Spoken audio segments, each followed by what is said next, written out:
Everyone, I'm Captain Logan, and here is my sidekick, as always, Austin the Day Ghost.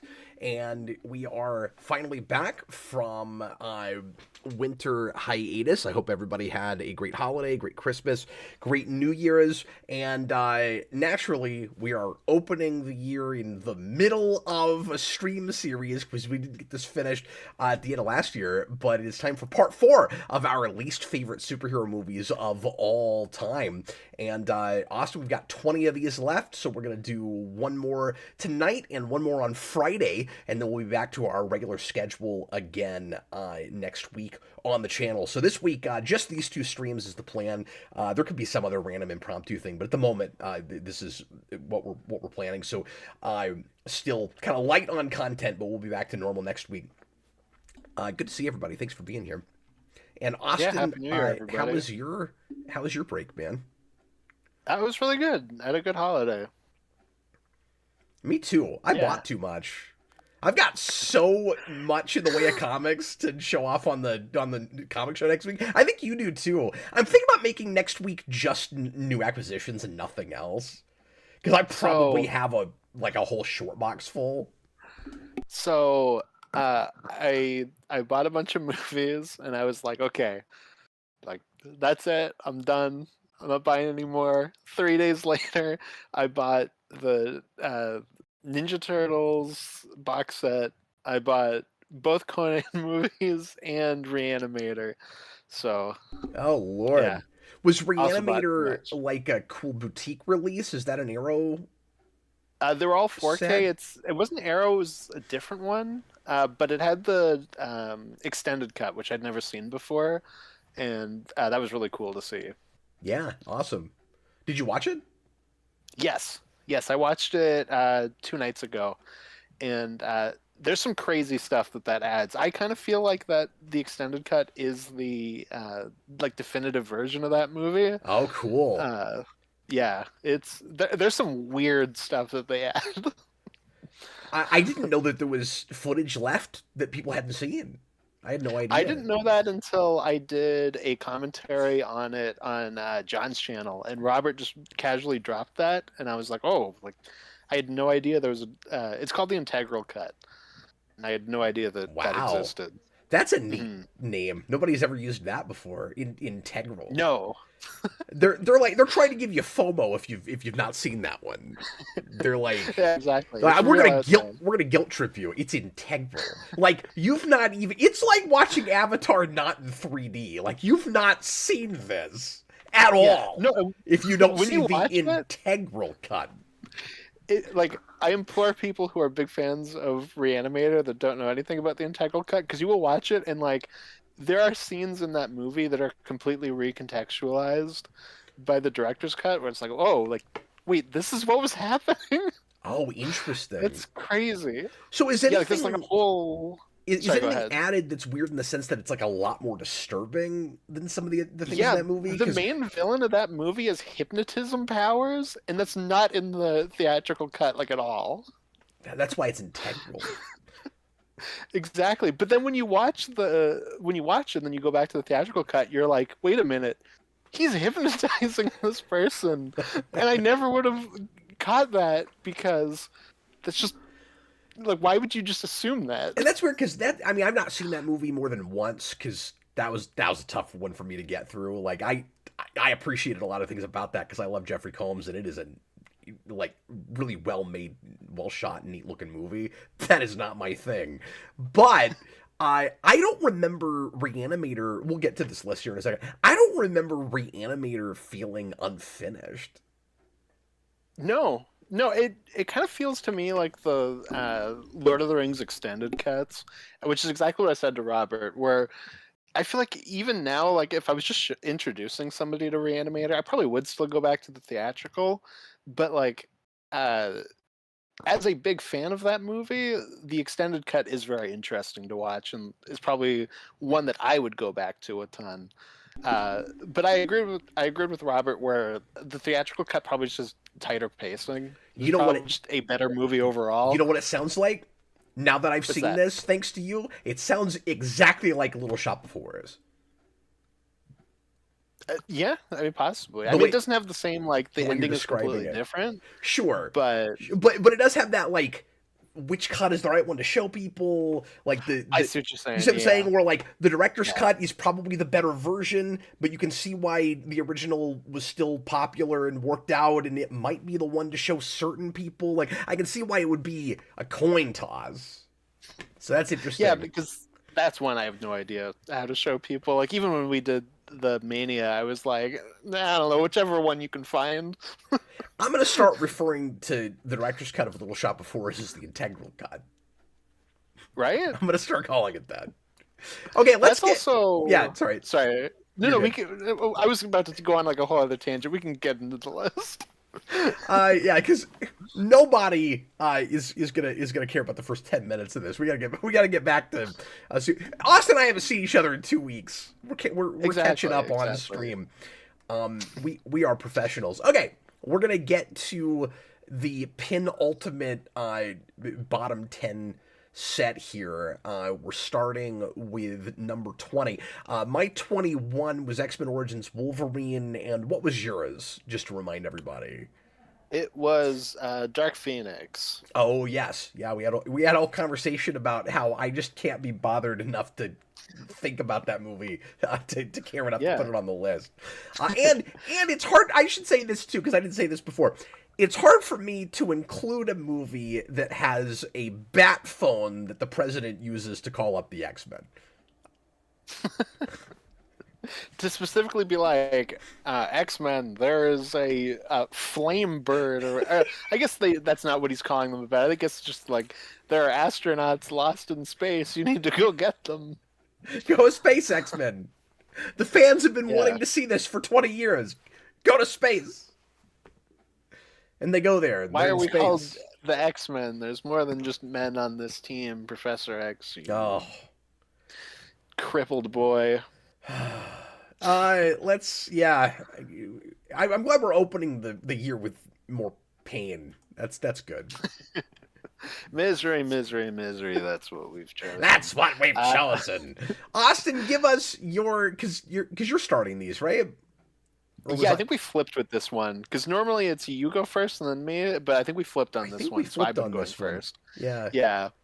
But also I'll just throw out if you haven't put in yours for the communal list, definitely do that. I think we're up to like 20 now. Oh, good. I'm glad we've got so- that many. But I'd like to see Yes, at least definitely double throw them that, in. if at all possible. So I'm going to be obnoxious and start posting it everywhere and make sure that, I mean, you've still got a little bit of time.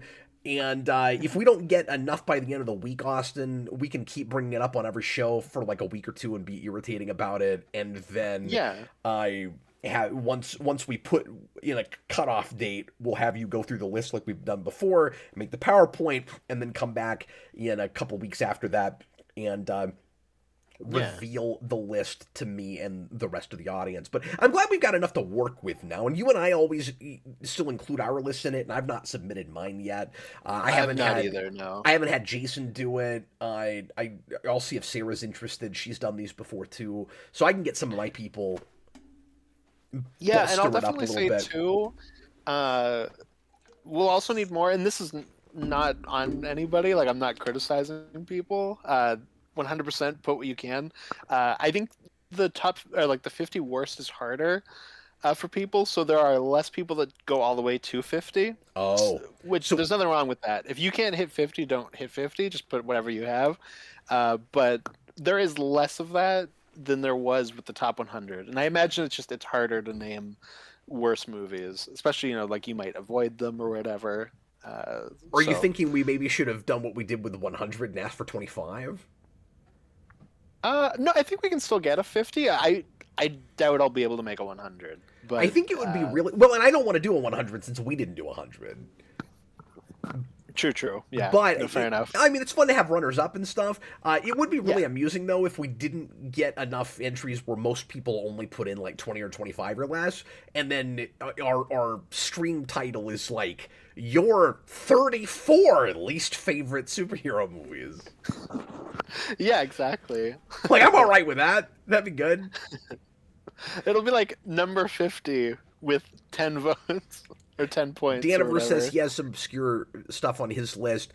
I still have a couple of pretty obscure movies remaining in my highest. There are a couple of things I could have included that I decided I just didn't detest enough, or just didn't bug me enough. But I'll just say straight up, because I don't think anybody's really going to care, that I didn't include this stuff like El Super Beasto. I considered it, but that didn't ultimately end up making my list.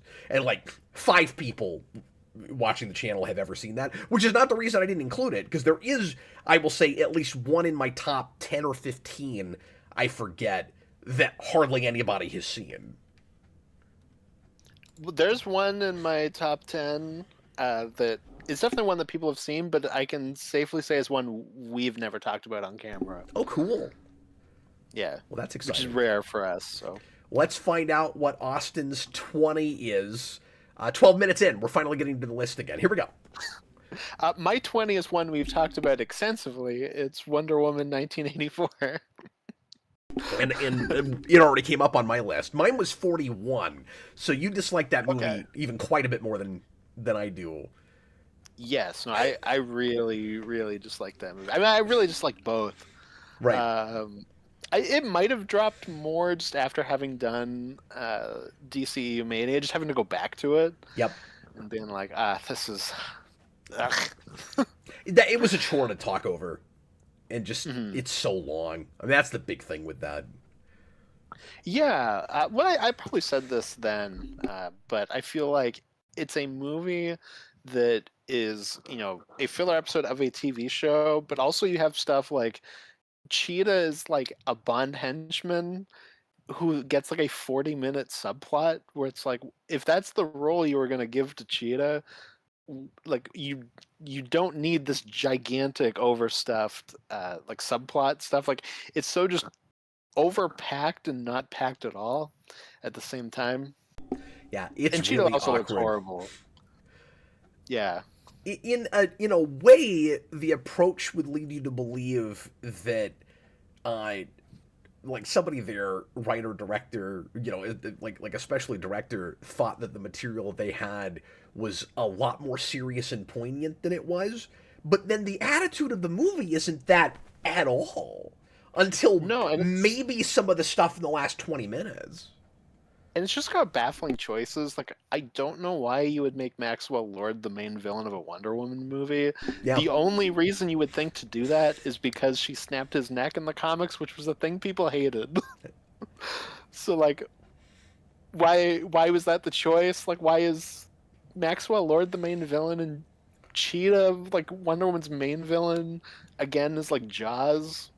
But with her own 40-minute subplot. What we've learned with things like Spider-Man One More Day is that if it's famous enough, it will inevitably influence the extra media in some way or another, right? Yeah. Where, like, it doesn't matter if people liked it. It doesn't matter if it was popular enough. If it mattered in any way, it's like this idea that, like, no publicity is bad publicity. It's like, as soon as like Marvel got the Spider-Man, or like MCU was able to start making Spider-Man movies, there's something in the back of my mind that said at some point they're gonna do One More Day crap, and like I don't know why you would do that, but I just know they're gonna do it, and then they did, and they're kind of like two in a row too, you know, I Yeah.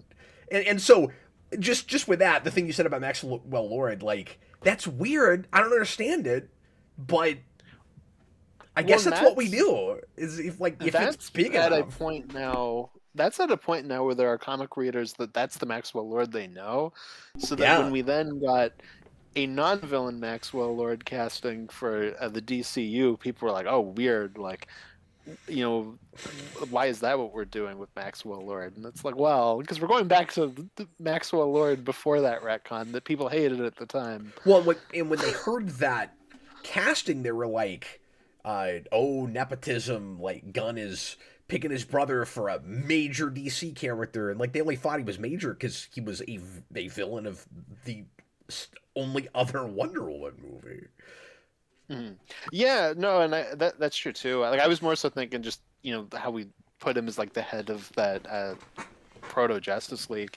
Yeah. But yeah, but like with Well, that he's specifically casting. he's important in that way, I guess. But when as soon as he, to your point earlier, when he was cast, I feel like a lot of the reason that people were mad about that is because they assumed that he was going to be a huge villain that would like keep showing up as a villain.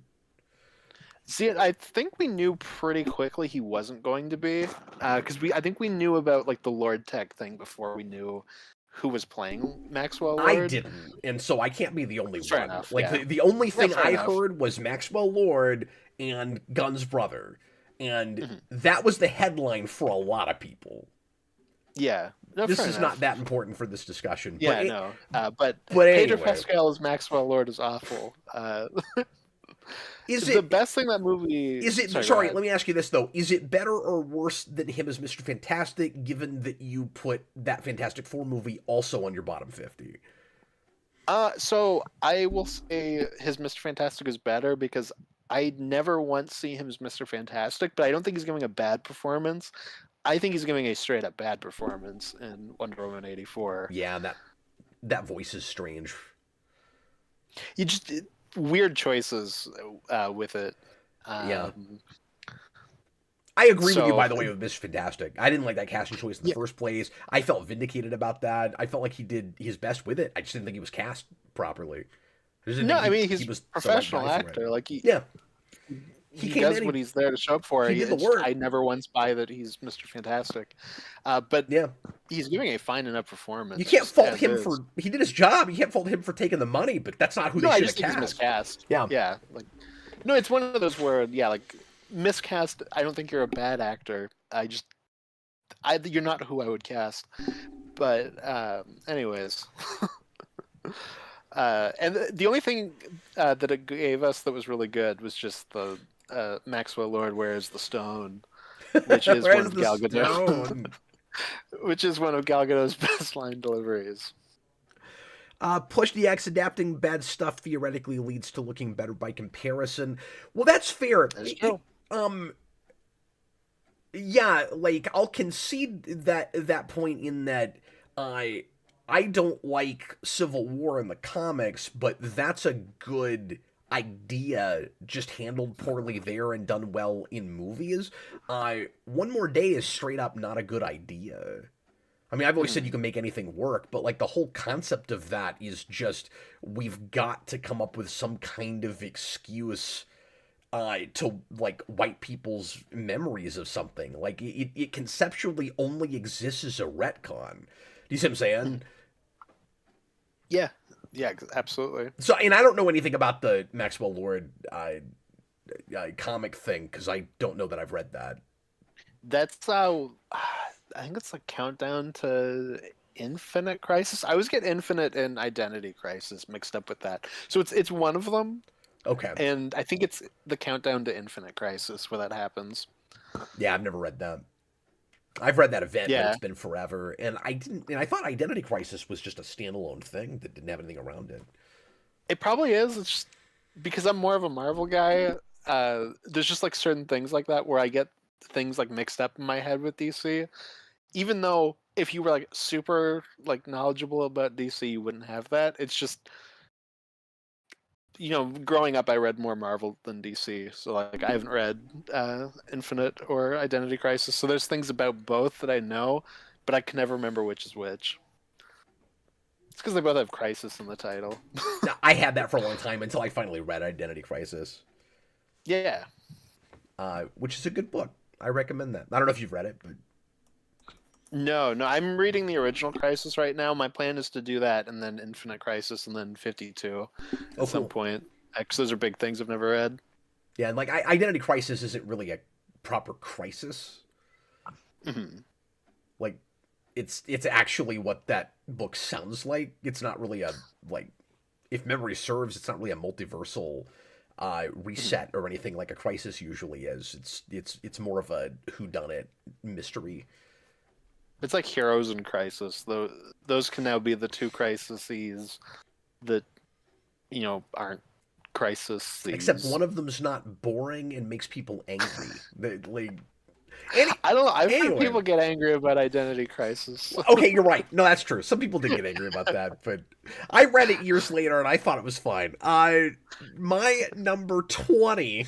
It's been a while. Maybe I'll read it and be like, never mind, it sucks. But I remember liking it. My 20 is... I've slept since then. My 20 is Batman Harley Quinn, which is obligatory. Like, I'm kind of surprised it's that low. Yeah. I figured it'd be higher. Yeah. You mean like you thought I'd hate it more and it would be... Yeah. Yes. That's why I had to think about it for a second. I'm like, yeah, no, higher. Yeah, the placement that low, I might, to be honest, be more of a, like, because I don't like it, I've not watched it that much. I've never written about it. We haven't, and I mean, like, I don't do the written reviews these days anyway, but like I haven't done the rewind treatment on it. I haven't done a commentary outside of Batmania. I've probably seen it twice without talking over it.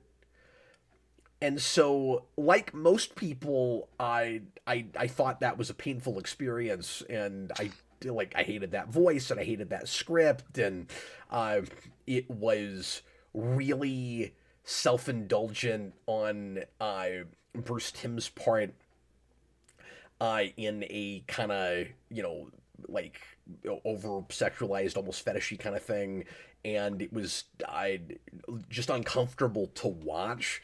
And I've never understood the couple of things that we do this with that look like Batman the Animated Series, but technically aren't in that continuity. I think Mystery of the Batwoman has the same thing, where like it doesn't technically actually count. Does that not technically not count? I have heard that before. I don't know if that's true, but I think there was... Doomsday is kind of weird like that. There's precedent for it. Yeah, I think there's precedent where it's like this is actually no, I don't think Superman Doomsday has that, but I think Brainiac Attacks has that. Okay, that maybe might be it's what just you're the thinking Doomsday of. looks. Why I am just thinking of Doomsday, but it might just be that Doomsday looks close enough to Superman the Animated Series that it always just makes me think of that. But Brainiac Attacks is just straight up that art style. Yes, and I think maybe even some of that voice cast, if memory serves. Oh, maybe I've never seen it. So. I hate that movie. It almost made my list, but I didn't want to populate this with too many direct-to-video animated things, just because there's so many contenders, and also because I've only seen that once. And so that's one of those that, like, I wrote about it and screamed to high heaven about how terrible it was, but it was also 12 years ago. And yeah, I mean, that was part of my like not wanting to throw on a bunch of those on my list too, is a lot of the bad ones I've only seen once and a long time ago. So I'm like, I feel kind of disingenuous just like populating a list like that. So yeah, Harley Quinn is absolutely worthy, Batman Harley Quinn, of being higher on this list, probably by 5 or 6 rungs. But yeah, it's just hard to look at. And it's offensive in a number of different ways. And I'm not looking forward to having to watch it again when we do our rewind commentary on it. Although, Austin, I don't know if you've... I'm sure we talked about this. Have you seen it? Yes, I watched it with Batmania. Oh, okay. And I just kind of had like a shrug, like... this is like watching something I wasn't meant to see. Okay, people are telling me in Like, the comments that Mystery of the Batwoman counts. I feel like we've had this conversation before, and I'm back to not remembering which way it went. But for some reason, when that came out, I I'm just not remember, sure. or sometime after it came out, I remember hearing things about how it wasn't canon. I I'm don't pretty sure I'm right think about that with Brainiac Attacks, though. I'm pretty sure that's supposed to be not canon. here, hold on. I have my animated series Blu-ray right here because that's got the movies in it. I wonder if that's in it. That's not in it. Is it not? Oh, okay. I'm almost positive. I'm pretty sure that set only included. That doesn't mean it's not canon, but I'm pretty sure that No, set, but I just figured it would be included because it's got the other movies. yeah, I'm pretty sure that only had Phantasm and Sub-Zero. Yeah, you're probably right. Yeah, it's just Sub-Zero and Phantasm. I've got that same set. I was just looking at it, so I was like, I can probably just check and see if it's in there. Not like you said, not that that's like only this is canon. Well, that one was also weird because it came out so far after that show was done. Mm-hmm. Yeah, I've only seen it once, like a long time ago. But yeah, that's guess one of those probably movies that Batman, like yeah, I too. would pay to not have to look at again. Which, I could probably say about my whole top 20. I imagine. But yeah, I don't know. I don't know what else to complain about with it right now, having not seen it for a while. Like that, her voice is grating and horribly irritating. Yeah, it's Melissa Ranch, I think her name is. She's one of the actresses on Big Bang Theory.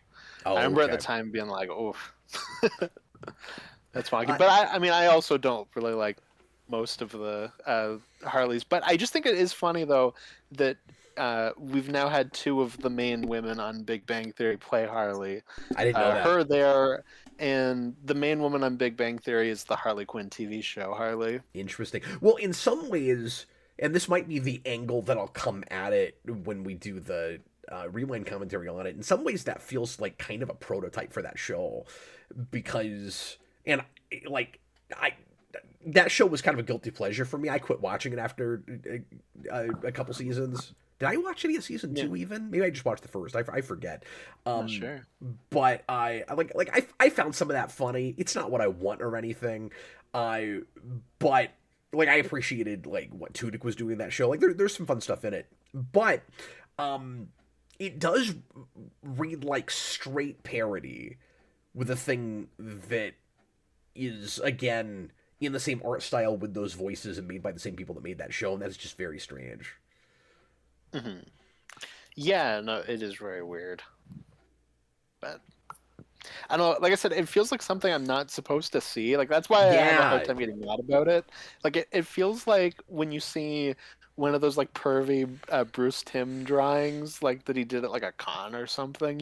Like something like that, where I'm like, yeah, this wasn't really meant for like the masses to see. yeah. No, You just kind of doodled this. that's a great point. I think the best way to describe it is unclassy. And it's like, why would you do that to your own legacy? Where it's almost like you're peeling the curtain back too much. And I don't think this is true. This is not fair. This would be disingenuous to claim. But this is why I don't like it and why I find it kind of offensive. Is it almost looks like Bruce Timm and or other people involved in that saying this is what we really think of the thing that we made that got really popular. You know what I mean? Where it's like we don't we don't actually see like the uh like the integrity in it and like we're just kind of crapping all over our own thing. It's just a very strange thing to do to it. And I think like you can poke fun at yourself. Like there's that, but that's not Yeah. what that. I'm not being very articulate. That's not what Yeah. that watched like to me. It seemed more like you were intentionally trying to make the thing that you made bad. I don't know why you do that. Well, I guess too, like for me, if that was Bruce Timm's like last big thing with the character, it would probably be more annoying. But like, at least I'm like, oh, okay. Well, now he's had Cape Crusaders, which I think is a show people are kind of mad on at this point. But like, I liked that show when it We liked came it. out. Yeah, so like I also have that where it's like at least he kind of came back and redeemed himself. Well, Especially, I really like his new Harley in that. well, and to be fair, I can't remember if Gods and Monsters was before or after that, but he also did that, and that was decent. I think that was before. Okay. Because I think that was like he'd been gone for a long time and then came back with that. Because if And then Gods and did, Monsters, like, that's not brilliant or anything, but I liked it fine, and if that movie had been the last thing he did, it would have redeemed him well enough. But yeah, if it wasn't, it's almost then like it's him whatever. doing an absolute before absolute. Oh, yeah, For that's sure. true. That's actually true. Okay, sorry, we're taking way too long on each of these. Let's get to 19. I just haven't thought about that movie in a long time. I Yeah, also remember that after credits scene being awful. I just remembered that. I don't even remember that.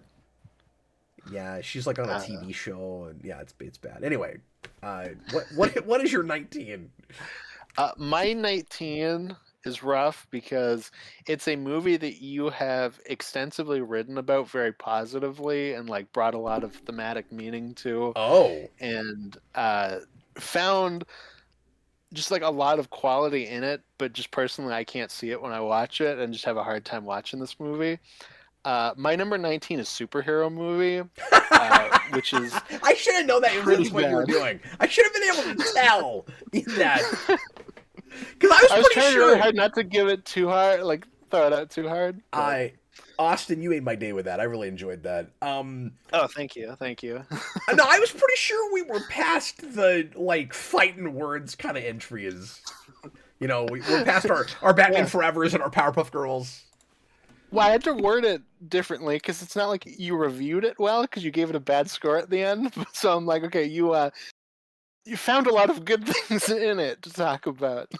I thought all of that was so BS because I was just making a joke. This was a million years ago now for folks that don't know what we're talking about with an April Fool's Day video where I positively reviewed superhero movie, found all this like thematic weight in it, and then at the very end basically said psych and gave it a low score.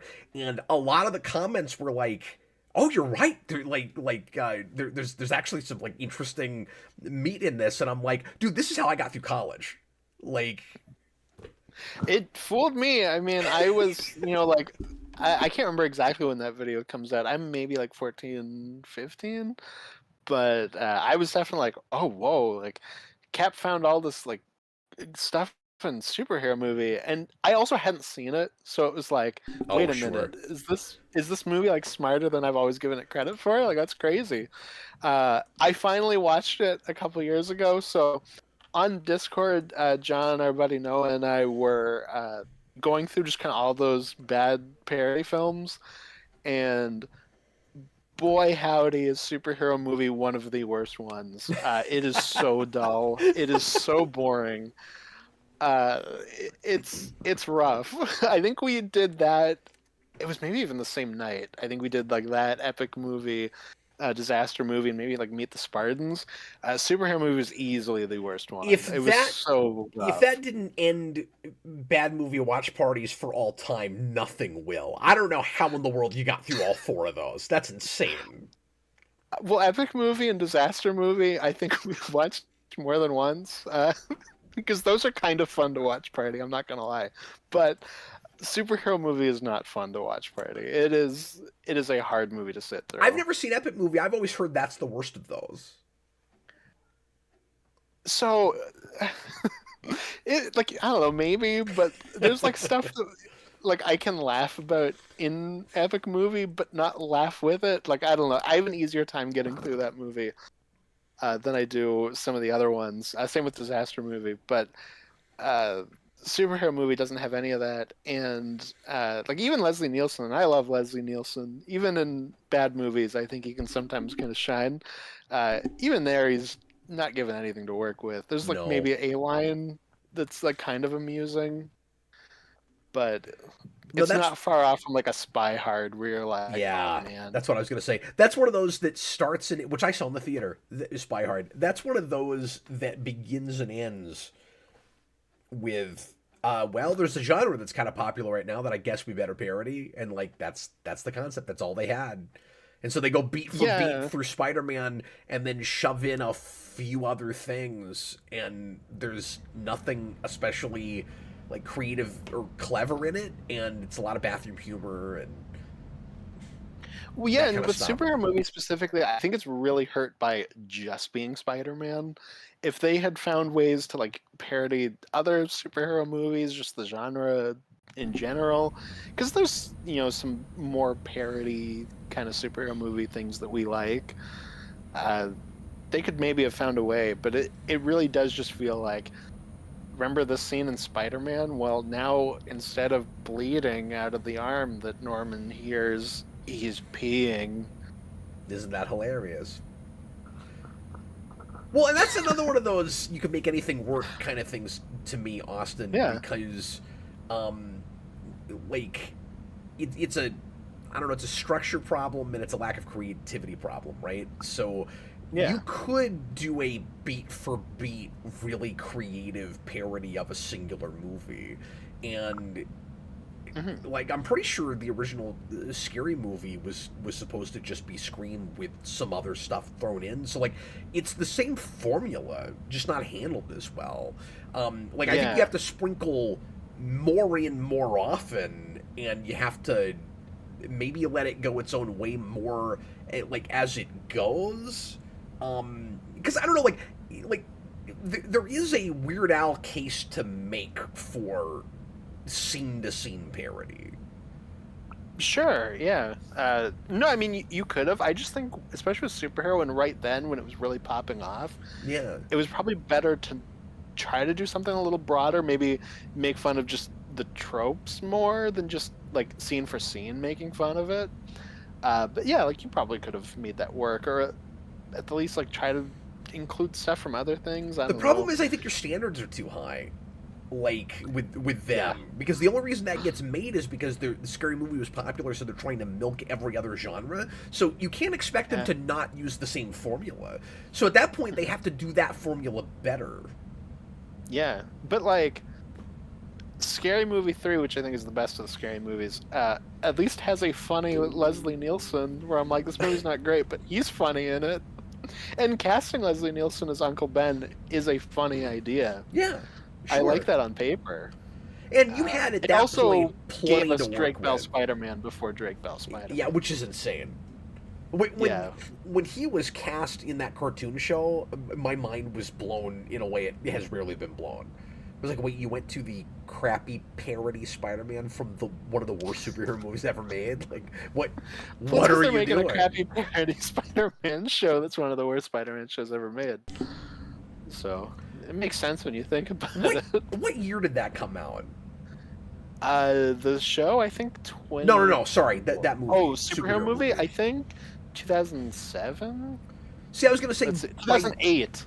8. Yeah, I thought it was somewhere in there. That's too late to do a scene for scene parody of the first Spider-Man. Well, that was the complaint that a lot of critics gave Spaceballs when it came out. Was But Spaceballs too isn't many a years. like scene for scene parody. Like it is kind of doing its own thing and like making fun of stuff, but not that directly. That's what I was gonna say. Is that's more the approach that should have taken. Well, that's how you split the middle with it. I think is where that movie is obviously very straight up Star Wars, but not exactly beat for beat, and it sprinkles in the other stuff it wants to make fun of better. And so that's probably that was probably the movie to look at, honestly, for something like a superhero movie. Yeah. No, that's actually a really good call. But I mean, they weren't interested in making good parodies by 2008. No, it's sad. But I was gonna say, like, by that point, you had plenty to work with. You know, like, Begins was 3 years before that. Like, you had so much you could do. You had the Fantastic Four movies, you had the Blade movies, the Batman movies, Superman movies. X-Men movies. And, like, yeah, they paid lip service to some of that. Like, there's the one scene with the X-Mansion. They don't do anything with that stuff. And you know what they do in the X-Men scene? they use one of the jokes from X-Men where Wolverine flips somebody off with his claws, and it's like, yes, that just is a joke in Oh, X-Men. that's right.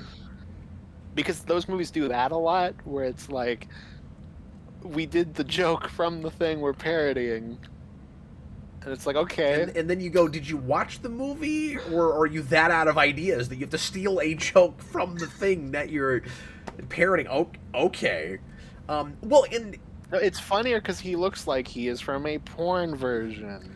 well, So and now another it's thing that funnier. the other thing that was bizarre, I forgot about that. That was bizarre about that movie, and I assume, because I didn't watch a lot of those, I assume their other projects probably also did this, was they would seem, particularly by the third act, really disinterested in the main subject matter, and come up with some other random thing to make fun of that has nothing to do with the subject. So, like, why is Stephen Hawking all over that movie?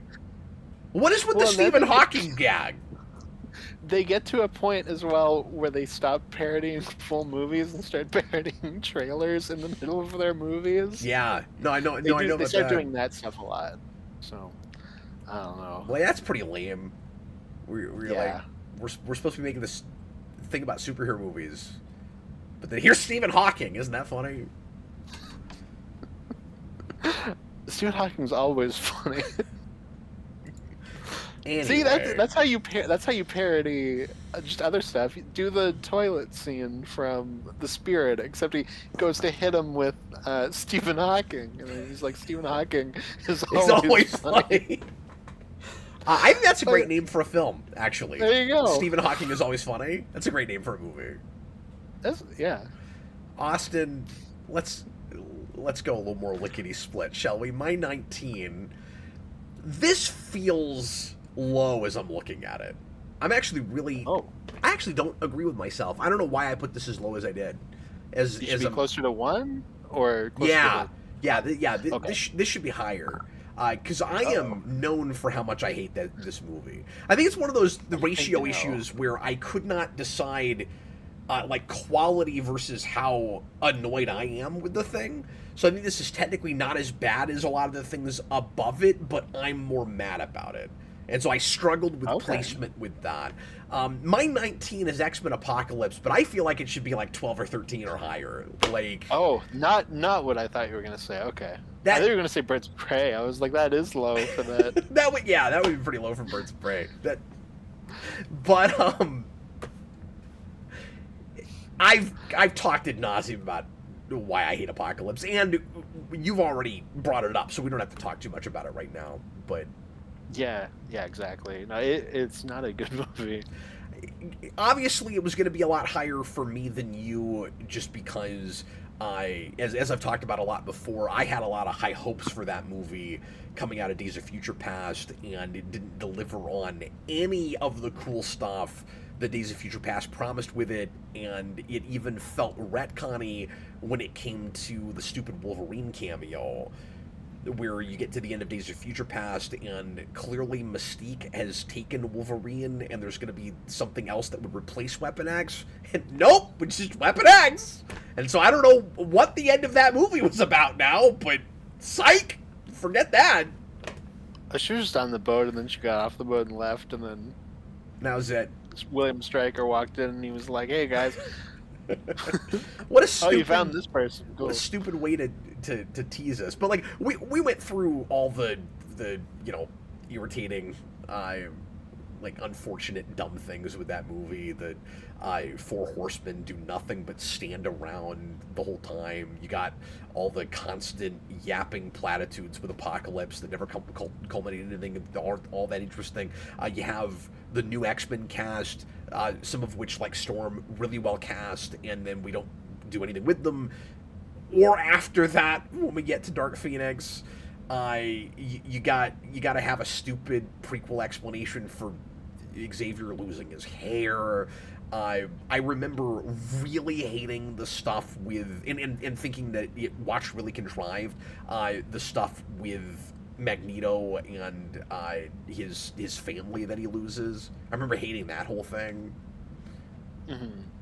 Yeah, That's that speaking movie, right? his family that gets shot with arrows. Yeah, And his daughter controls birds or something. That felt so forced and out of nowhere. Yeah, when speaking of adapting comics that are bad, that movie also, the whole thing with Apocalypse using Magneto is like they take from Ultimatum where he's like upgraded so he can move the tectonic plates. Oh yeah. Yeah. I have to imagine that comes from Ultimatum, but I could be wrong because I know that's there. Once again, if you're infamous enough, you'll wind up in a superhero movie. Exactly. But like, okay, great says that movie does have the weirdest F-bomb out of all of the prequel movies, which is remind me where that was. I forget.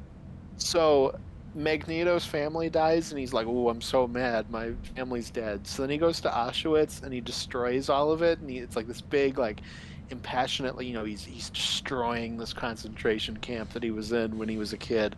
And then Ivan Ooze appears behind him, and he turns around and he goes, "Who the F are you?" Oh yeah, that was awful. it's so bizarre. Cyclops saying dropping the F-bomb in Dark Phoenix is also a little funny, but the one at Apocalypse is so just tonally imbalanced. We are like, what are we doing? But yeah, that was a pretty massively disappointing experience for me, but I hated it even more after spending time with it. Yeah. No, that's very fair. Because I mean, I had the same thing I mentioned last time. Like, when we did that commentary, I was like, oh, this movie is bad. Like, I thought it was just kind of whatever. Yeah, but it's actually bad. straight up bad. Yeah. And Singer,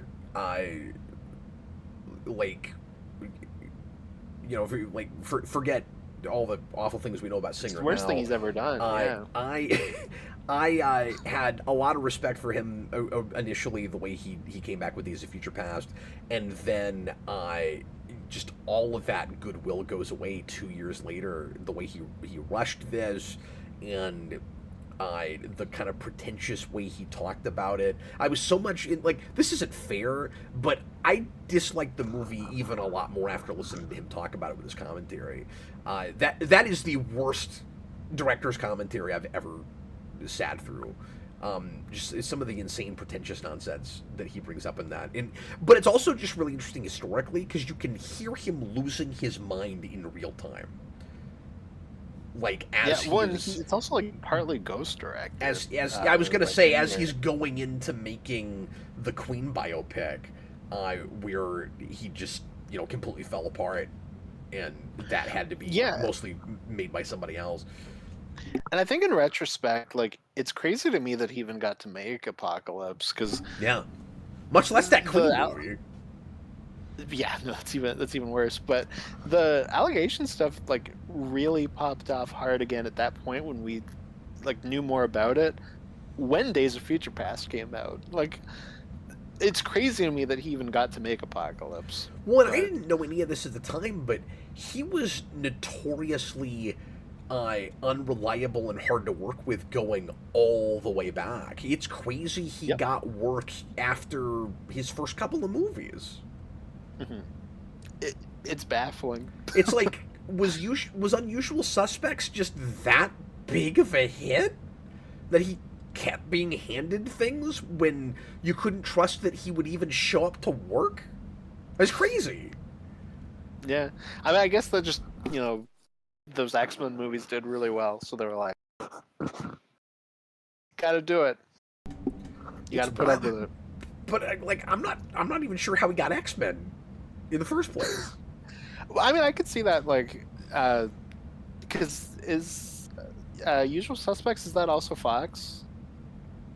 Did I say Unusual Suspects? I think I might have said that. Did I say Unusual Suspects? No, you said it right. I think I might have said it wrong. I forget. Oh, okay. I think it was the same studio. I'm not sure. Yeah, I'm not sure, but like, that movie obviously brought a lot of like credibility to him as a director. Like, it could have just been, oh, he made this movie that was and maybe really well done. Maybe and then he did X-Men and it made us a ton of money. Yeah, like, either word didn't get to the studio heads about how like irresponsible he was acting, or they ignored it because, and that happens, unfortunately, Yep. or they ignored it because he had a hit. Yep. I guess that's what Exactly. it was. Anyway, Unfortunately, that's another one that, like, I just don't want to have to sit through. It hurts my feelings. No, that's fair. That is fair. My number 18 is The Flash. Yeah. Ugh. A film that I've now seen 2.5 times. Oh, of course, yeah. Did you stop it in the middle? Yes. So John, our buddy Doolittle, and I were watch partying it because Doolittle was like, "Oh, we got to watch The Flash." I haven't seen it. I think he just hadn't seen it. He was like, "We should watch it," and then he passed out halfway through, around when Keaton showed up, and John and I were like, "Let's watch something else. We're turning this off." So now he and I both always say, he says 1.5. I'm 2.5, but it's 1.5 times that we've seen it. But that Speaking movie. of baffling choices, just nearly, I don't want to be hyperbolic, nearly every single choice that's made in that movie is confounding, and I don't know why anybody would have thought it would have worked. Or maybe I should say like 78% of them. Maybe I should be charitable and say that. Because, like, you start the Flashpoint plays, I can kind of see how that might have worked. His mom was well cast. Like, the family stuff is okay. So, like, you know, that stuff's not baffling. But, like, you know, making a Flash movie, like, selling a Flash movie on Keaton coming back as Batman is a giant, making a Flash movie where you're why are you like, doing that? Having Ezra Miller, like, having that guy be not only you know, on screen all the time, as obnoxious as he is, but and there are, I will say, there's some okay acting in that with that actor, but, like, overall he's irritating, and then having to watch him act with himself, like where it's gonna be it's gonna be that person like all the time, twice, like with an even more annoying version. Trap. Why? Yeah. It's like, are you here just to make me want to throw things? I'm so confused. Why would you do that? Yeah, I mean, if not to piss me off. The fact that you made a Flash movie where you're like, okay, we're gonna have the Flash, we're gonna have a older legacy hero and a younger hero, you know, he's friendly with, and then you go, that's right, Batman, Barry Allen, and second Barry Allen is insane. And then Supergirl, just to sort of justify having Superman stuff in it, I guess. Yeah. And then it feels like you just got like a second-rate character because you couldn't or didn't want Cavill in it. And again, just baffling choices to piss people off. Well, because that's a movie. Because you know, there's a lot of talk about because Andy Muschietti, who directed that, is directing Brave and the Bold, and The Flash is like a movie I can't even hold against him because the regimes changed like 3 times while making that, and he was like the 12th director attached to it. He is 100% just there to get the train into the station. Like, that is all he's there for. Because I have my own qualms about Muschietti directing that, but like I can't even hold that to him. But like, yeah, you get like the Hamada stuff where they were gonna write Cavill and Affleck out so they could then come back in like a big multiverse thing. So like you have elements of that, and then obviously like we changed the ending to not have setup, and then just like all of the stuff is just constantly shifting.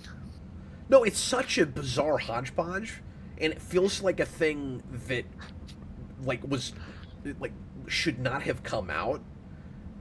And the most tragic thing about that movie is the press tour basically had to entirely be Supergirl's actress. Yeah. Ezra Miller had like all that stuff going on, and I just don't think Michael Keaton did press tour for that. Like, I think it was probably just one of those like, I could be wrong. Maybe he did a little bit. I think he maybe did some. I can't remember, and I'm He sure maybe did a little bit. they But would have got him to do a lot more if the DCEU wasn't ending and if he was gonna be the glue that held everything together, like he was supposed to be after that, where he was gonna be in like 5 different movies and be like the Nick Fury of the DCEU moving forward. yeah, I am convinced that baffling there was all a around. I am convinced that there was a period where they were considering shelving it. I'm convinced of that. See, I don't know, because people always talk about that with Batgirl, but the difference is just the Flash cost like $200-something million. Well, I mean, if that's not ultimately the probably reason they more. put it out. But I think that's Yeah. part of the reason it took so long to come out is that they were embarrassed with it and they knew it was bizarre and made no sense to come out. And I don't care about all the stuff they said about like preview showings doing well and like Gunn loved it and like yada yada yada. I think behind closed doors they were embarrassed about that, like Fox was with Van Forstic. I think they had to have been. No, I think they were so hardcore about it because it was A, so expensive, and B, there was 8,000 red flags with it. So it was like, oh, we have to really emphasize this one Yeah. because we can at least sell the other ones. This one has like so much going against it, just like publicly Well, and already. it's really complicated because not only when you say red flags, you're talking about stuff like Ezra Miller's controversies and all of that in public image. Yeah. You have that, and then you have the fact that it looks like an event film. So you can't downplay the release of a thing that's bringing back Michael Keaton and is a confluence of universes. Like, there's no way to put that out in a low key kind of way, right? It would be like trying to sleeper drop Days of Future Past. Like, it looks like a big event. It doesn't make sense to do that. Mm-hmm. And so I'm just saying, I think that's the other reason that they kind of overcompensated and tried to kind of play a poker face of this is a big deal. Because it looks like it should be. You know, it was the ultimate the ship is sunk moment for the Flash. Was when Stephen King came out and said it was a good movie. That was when it was all nowhere to go. It was all downhill. That's hilarious.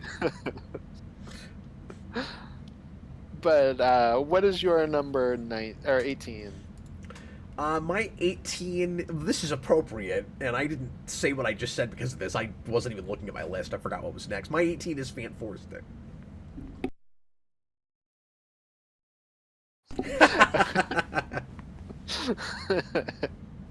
I actually think Flash is a worse movie than Fan Forstic.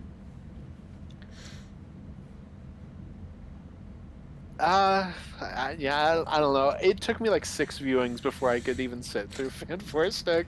That's totally without fair. falling asleep. Well, here's the big difference for me. Fan Forstic becomes more baffling as it goes along, and Flash opens with Baby in a Microwave. I mean, that's the big difference.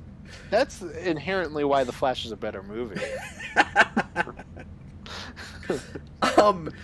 I will remember Baby in a Microwave.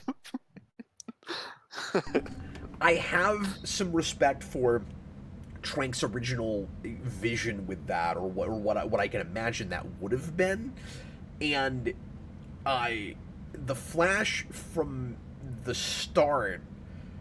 Could that have been a way better movie with Keaton and all of that? Well, yeah, sure. But from the start, that whole thing feels like a corporate, cynical thing. And Fan Forstic, it could have been a really cool, fun, multiversal thing. Don't get me wrong. I'm not against that on principle. I don't want that to be all you've got going for you, obviously. That's been a big problem with MCU. Yeah. It's that a lot of people feel like, a lot of comic fans especially feel like that's because we've lived with this with comics for decades before it infested movies. A lot of people feel like that's kind of your big death knell for cynicism is all you have to lean on is it's this character, but he's from a different universe, and here's all these versions of things that you've seen before. And so that's like the death of creativity. Fantastic starts from in potentially interesting creative plays, and it could have been really neat.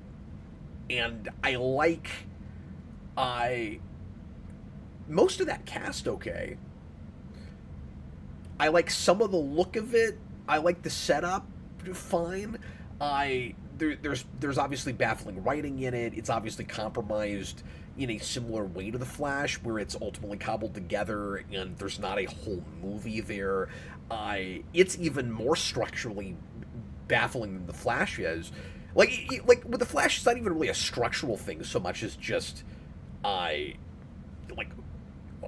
all the weird pieces you ultimately ended up with again hobbled together. Fantastic has that bizarre time jump. It doesn't even have a second act. It just jumps immediately to a climax.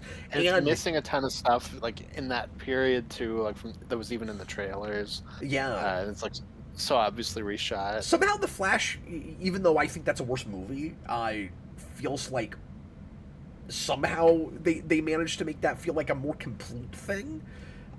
Because Fantastic is, like you said, completely missing material in the middle. He doesn't even it's got a villain with Doctor Doom, I guess, but like we're gonna go to another dimension and nothing's there. It's just like this big open green screen, like nothing dimension. It feels like there should have been a threat there that you deal with. They're supposed to be Galactus, right? Yeah, exactly.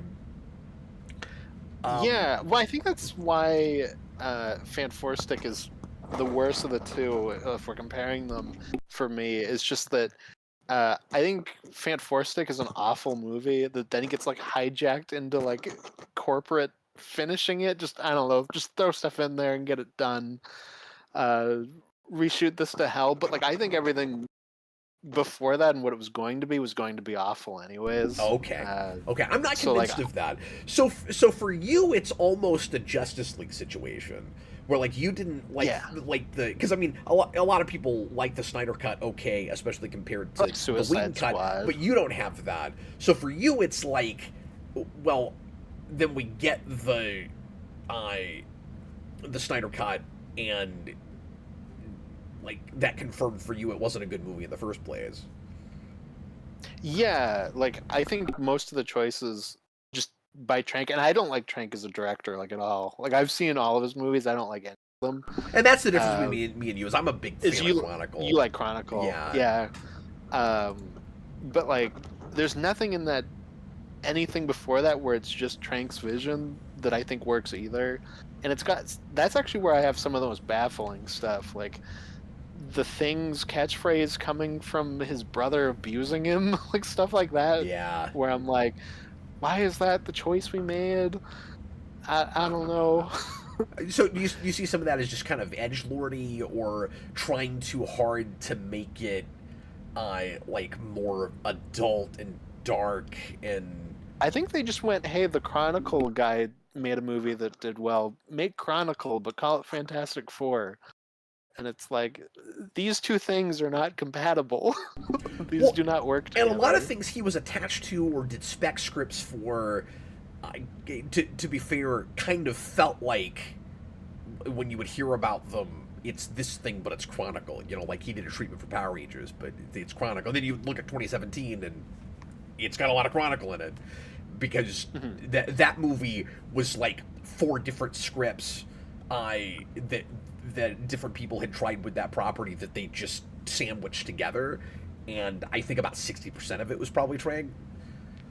Yeah, and it still has that issue of like, how do you make the Fantastic Four origin into a movie? And I do think that you can do that, like I said when we did that Origins video, but like I feel like it has a lot of the same struggles as the Tim Story film, but just in a different way. Not that it became a sitcom, but just in that they were like, I don't know, let's just get like muddled down into kind of nothing happening for a while.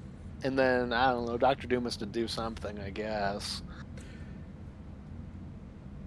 But I will still stand by. You're right. I mean, like, maybe that wouldn't have been a great movie. I think it could have been, for me anyway, like a Star Trek problem of it, like with Abrams.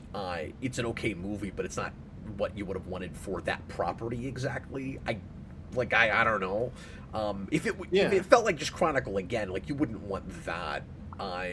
Yeah, but I don't know if it would have been well, exactly just that. But going I to will stand Ultimate by. FF, I think is a mistake. Sorry, go ahead. Yeah, well, that's fair. Like nobody likes Ultimate FF. Yeah, and like I don't know, doing the negative zone is like how they get their powers. I don't think is especially interesting. I didn't mind that on paper. It wasn't interesting the way they did it. And as I've said a lot of times before, like if you're gonna try to stretch the origin to a whole movie, going in a body horror direction makes sense. They just didn't have any fun with it.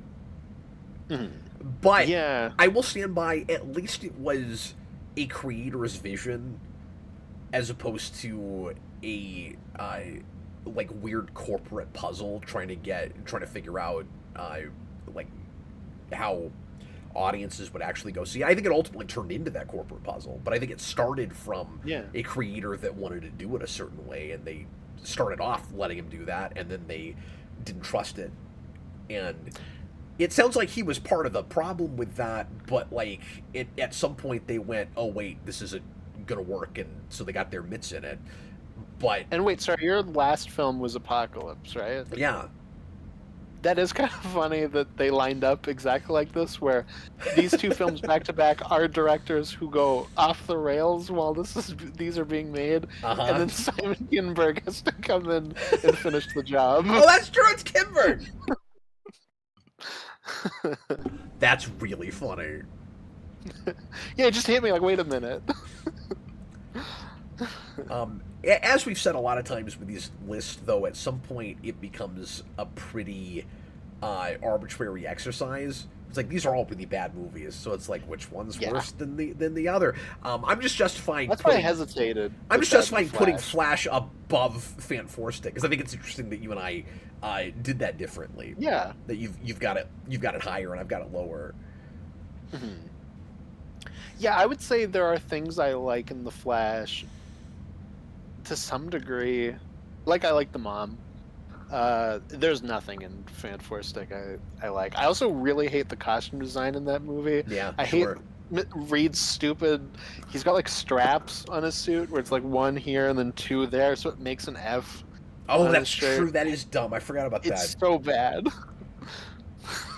It is that like realism problem. I think it's a matter of degrees for me, where there's more things with Fan Four Stick that I'm indifferent to, and like it's bad, and obviously like it's bad enough to make my top 20, but there's more things in Flash that just piss me off. No, that's fair. You know, I'm angry. The only watching good that thing, movie, and more so when we did DCEU Mania. I think maybe without exception, every movie from the DCEU that is on my list is higher than it would have been if we didn't do DCEU Mania. I think that might be true. The only good thing that I can say Fan Four Stick gave us is, besides just that title, is the say that again for their name. Do you know how often Jason quotes that? That's beautiful. Jason hasn't even seen that movie, but he's seen that clip, and partly I think because we put it in the Rewind movie, and he is always saying that. Anytime anyone says the word fantastic, Jason goes, "Say that again." It's so good. I see that pop up all the time. That is just one of those great moments. So it at least gave us that. Nicholas Bodo, I remember you compared this movie to a bombed out city. Did you say that? That sounds like something I would say. Did you say that? So, I don't think I've ever said that. That sounds like something I would say, but I'm gonna guess that's something that you said. I'm proud of myself if I said that. I don't remember ever saying that. Senior Sticks, $2 super chat. Do you estimate Titles, FF, Punisher Will franchise. That is So incomprehensible. I'm sorry, I'm not sure what I he's know what saying. all of those words mean, but not in that specific Not the way you put order. them together, Steer Sticks. I'm sorry, man. Do you estimate titles FF, Punisher, Will franchise? Yes. Yeah. Sorry, I don't know what you mean. Sometimes it's a puzzle. I just can't quite. I'm not good at word puzzles. But I appreciate the super chat, man. But yeah, if you'll rephrase that in some way, we'll attempt to answer it. Yeah, it doesn't have to be a super chat. Just No, in the chat. I don't even have a sense of what that's about. Because as soon as I saw Punisher, I thought it would probably have something to do with Brand New Day. But on my iPad that I'm reading chat on, there's like a piece of like dirt or something on the word Will, and for a second I thought it said Punisher Wii franchise. That's what I thought it said. Punisher Wii. That's why I hesitated. I had the same thing. I would love that personally, but I'd play that. I'd play the hell out of that. I'd love a first-person rail shooter for Punisher on the Wii. That would have been wonderful. I just need a new Punisher game. Like the PS2 game is so good. I even played the one that came when Warzone came out. That was like mostly an online shooter. It was very generic, but I still played that a lot. Oh wow! Yeah, I've never even seen gameplay for that. Yeah, it was No Mercy, I think it was called, and nobody played that. So my 18 was Fan 4 Stick. What's your 18? My 17. No, I'm sorry, you're 17. Is... I keep forgetting the order we're in. Oh, no, it's okay. My 17 is the Joker, baby. Now, did you put them together? I've never seen Joker 2. Oh, that's right. I forgot about that. Yeah. No, I've not seen Joker 2, so I can't say that. I know a lot of people have that more because of Joker 2, but I just really don't like that first movie in the first place. Well, and you and I both turned on it real hard when we did the rewind commentary on it, where I was much more on the fence. And I didn't even like it originally. And I did it first, and then the more I saw it, the weirder I felt about it, and then it really fell apart for me, and I started getting the sense that we were all kind of being punked with it, and that director was making up stuff after the fact about what it was. That was another one, and this is not fair, but that was another one where the commentary kind of hurt it a little bit, because that guy seemed kind of full of crap to me. And yeah, that doesn't make the movie bad, but I was already starting to see like poke holes in it and wasn't buying it. And then some of the stuff he was saying about the character arc, I was like, you didn't know what you were making while you were making it. I just had like, when the trailer came out, I was like, this looks like Oscar bait, the Joker film, and that's kind of just always what I've had with it. And like, I don't even really like watching Phoenix in that movie. I was duped by it initially. I gotta say, I bought that performance. I bought the story, kind of hook, line, and sinker. And we've talked about this a million times, but like I heard, of course, all the complaints about the two 70s movies, that it was just like straight up ripping off. And I hadn't seen those, so I was taking it on its own terms, and I was like, maybe it's just homage, or maybe it's more beat for beat those movies, but like if I haven't seen those, like if the story works, it works. And then I saw King of Comedy, and yeah, it's too blatant. Like once I saw that, and it doesn't help that that's a better movie. Mm. Yeah, that's, one of the big things that I kind of knew going in was like, oh man, that talk show scene was so crazy. And even that, like when I finally when I did see it, because I saw it in the theater, I was like, I guess, like, I don't know, it's so tame. Like, this movie's got no teeth.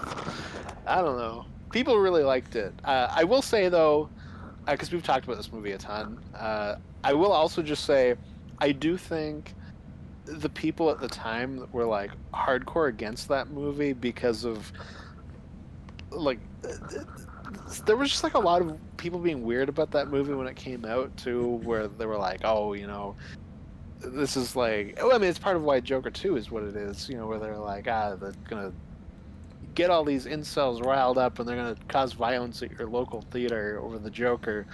I will say, like, all of that stuff is also ridiculous. No, it is. Yeah. The idea that very stupid. the Joker was a role model and that people were gonna pattern behavior off of that. And... Yeah, because again, I hate this movie. I do think a lot of critics were very silly at the time because a lot of them like also played into that, where they were like, "Oh, like this movie, it's gonna rile people up." Like, okay. We're like, the movie was glorifying him or something. I don't even know. People just got like, weirdly, I don't know, sensitive in that moment. I have bought the whole kind of revolution idea in that movie less and less as I've seen it just in the fiction of the movie, where I'm like, I'm not even seeing.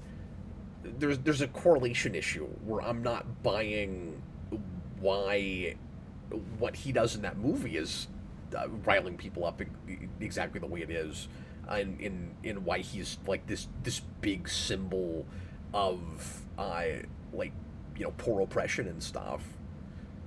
Mm-hmm. Like I don't even buy it in the movie. I could have been led to, but I didn't really quite buy it in that movie. Yeah, and then I mean, like I said in the rewind, the big speech at the end was always just played to me like, I can't make my crappy hangover movies anymore. I'm angry. Yeah, and I didn't have that context with it initially because I didn't know anything about him. And yeah, the more I've learned about that guy, the more I kind of buy what you're saying, where it seems like it's just very self-indulgent.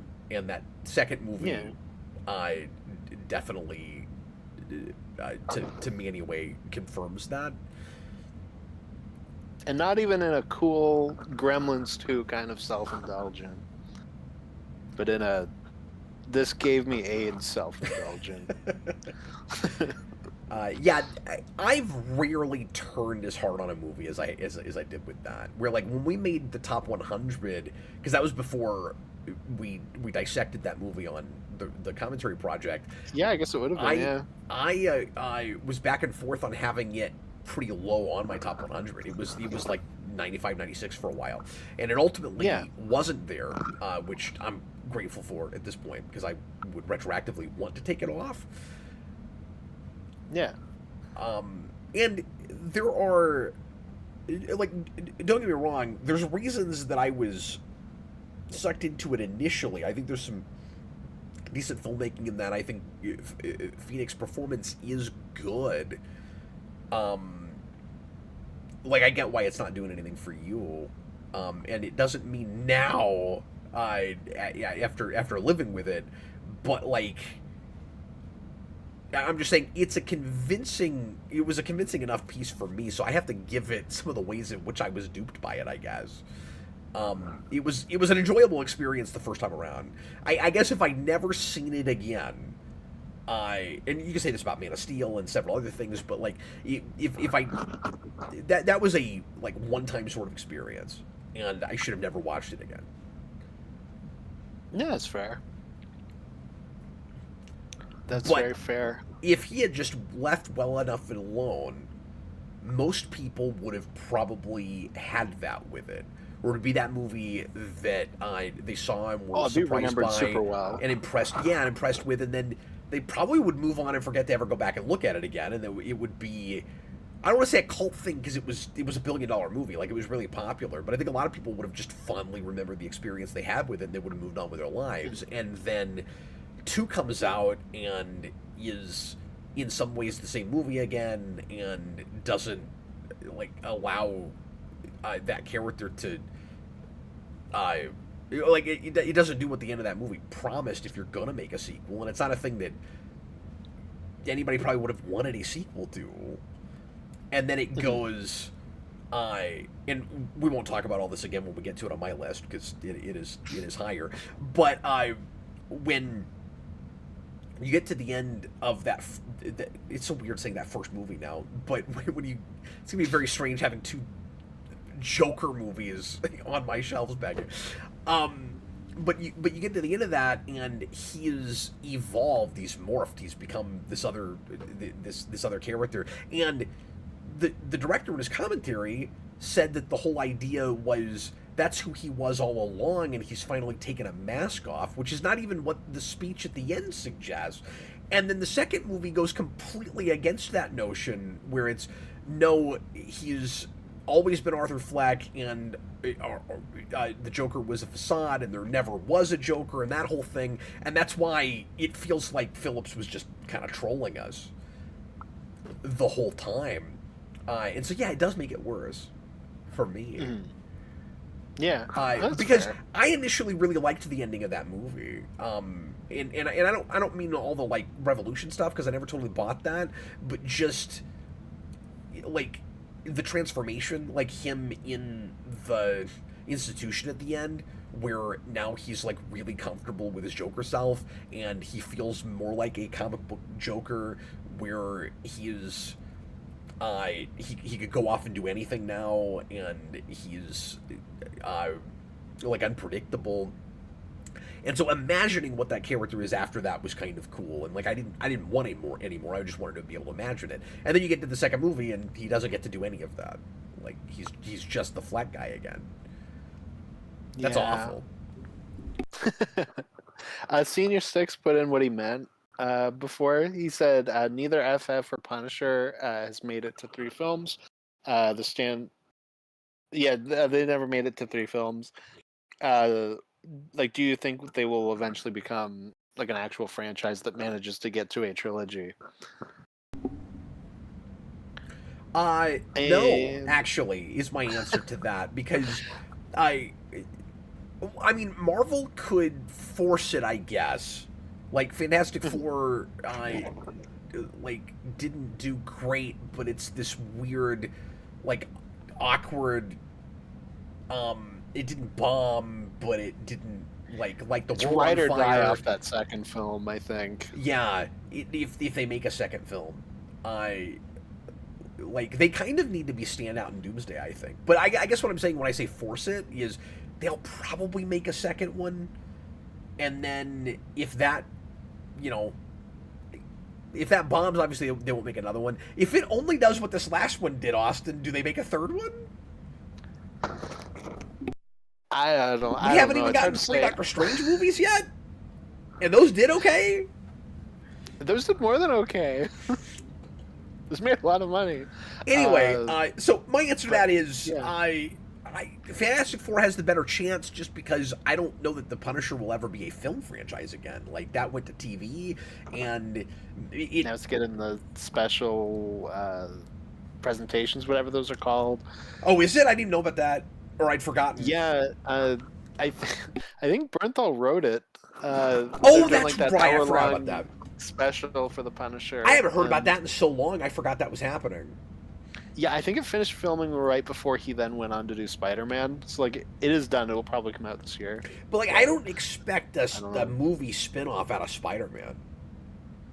Like, that's not going to happen. I've said for the longest time, like, just make John Wick budgeted kind of films. Like, just smaller action films with a Punisher. You will probably make a ton of money. But, I don't know. But I agree. It doesn't seem like they have any interest in a Punisher film franchise. Let me address this real quick, because it's fair. RJ Godzilla says, I try not to let who the filmmakers influence how I feel about a project. I'm not sure why the word who is in there. I think he means he tries not to let the filmmakers influence how he feels about projects. Or just who the filmmaker is, like, just what they do. Yeah.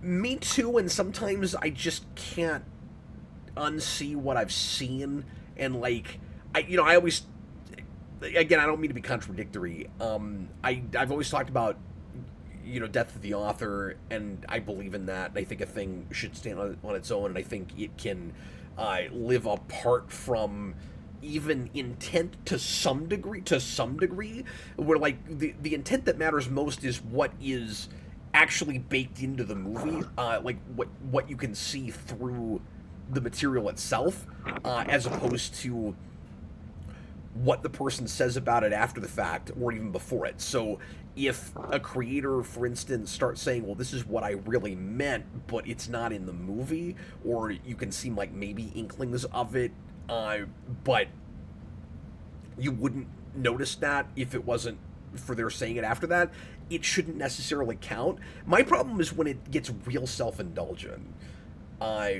When you have things like you said with that, for instance, that speech in Joker, where it feels like this meta-textual thing, where like you can't unsee what you've seen. So if you know that about that guy, and it seems like there's not enough substance apart from that, and he's just talking about his own career, I don't know how you don't see that. Yeah, and if you're responding specifically to that RJ Godzilla, like that's the only part of that I have in that movie with Todd Phillips. Like the rest of it, I think is just a bad movie. But then the second one, that's all it is for that movie.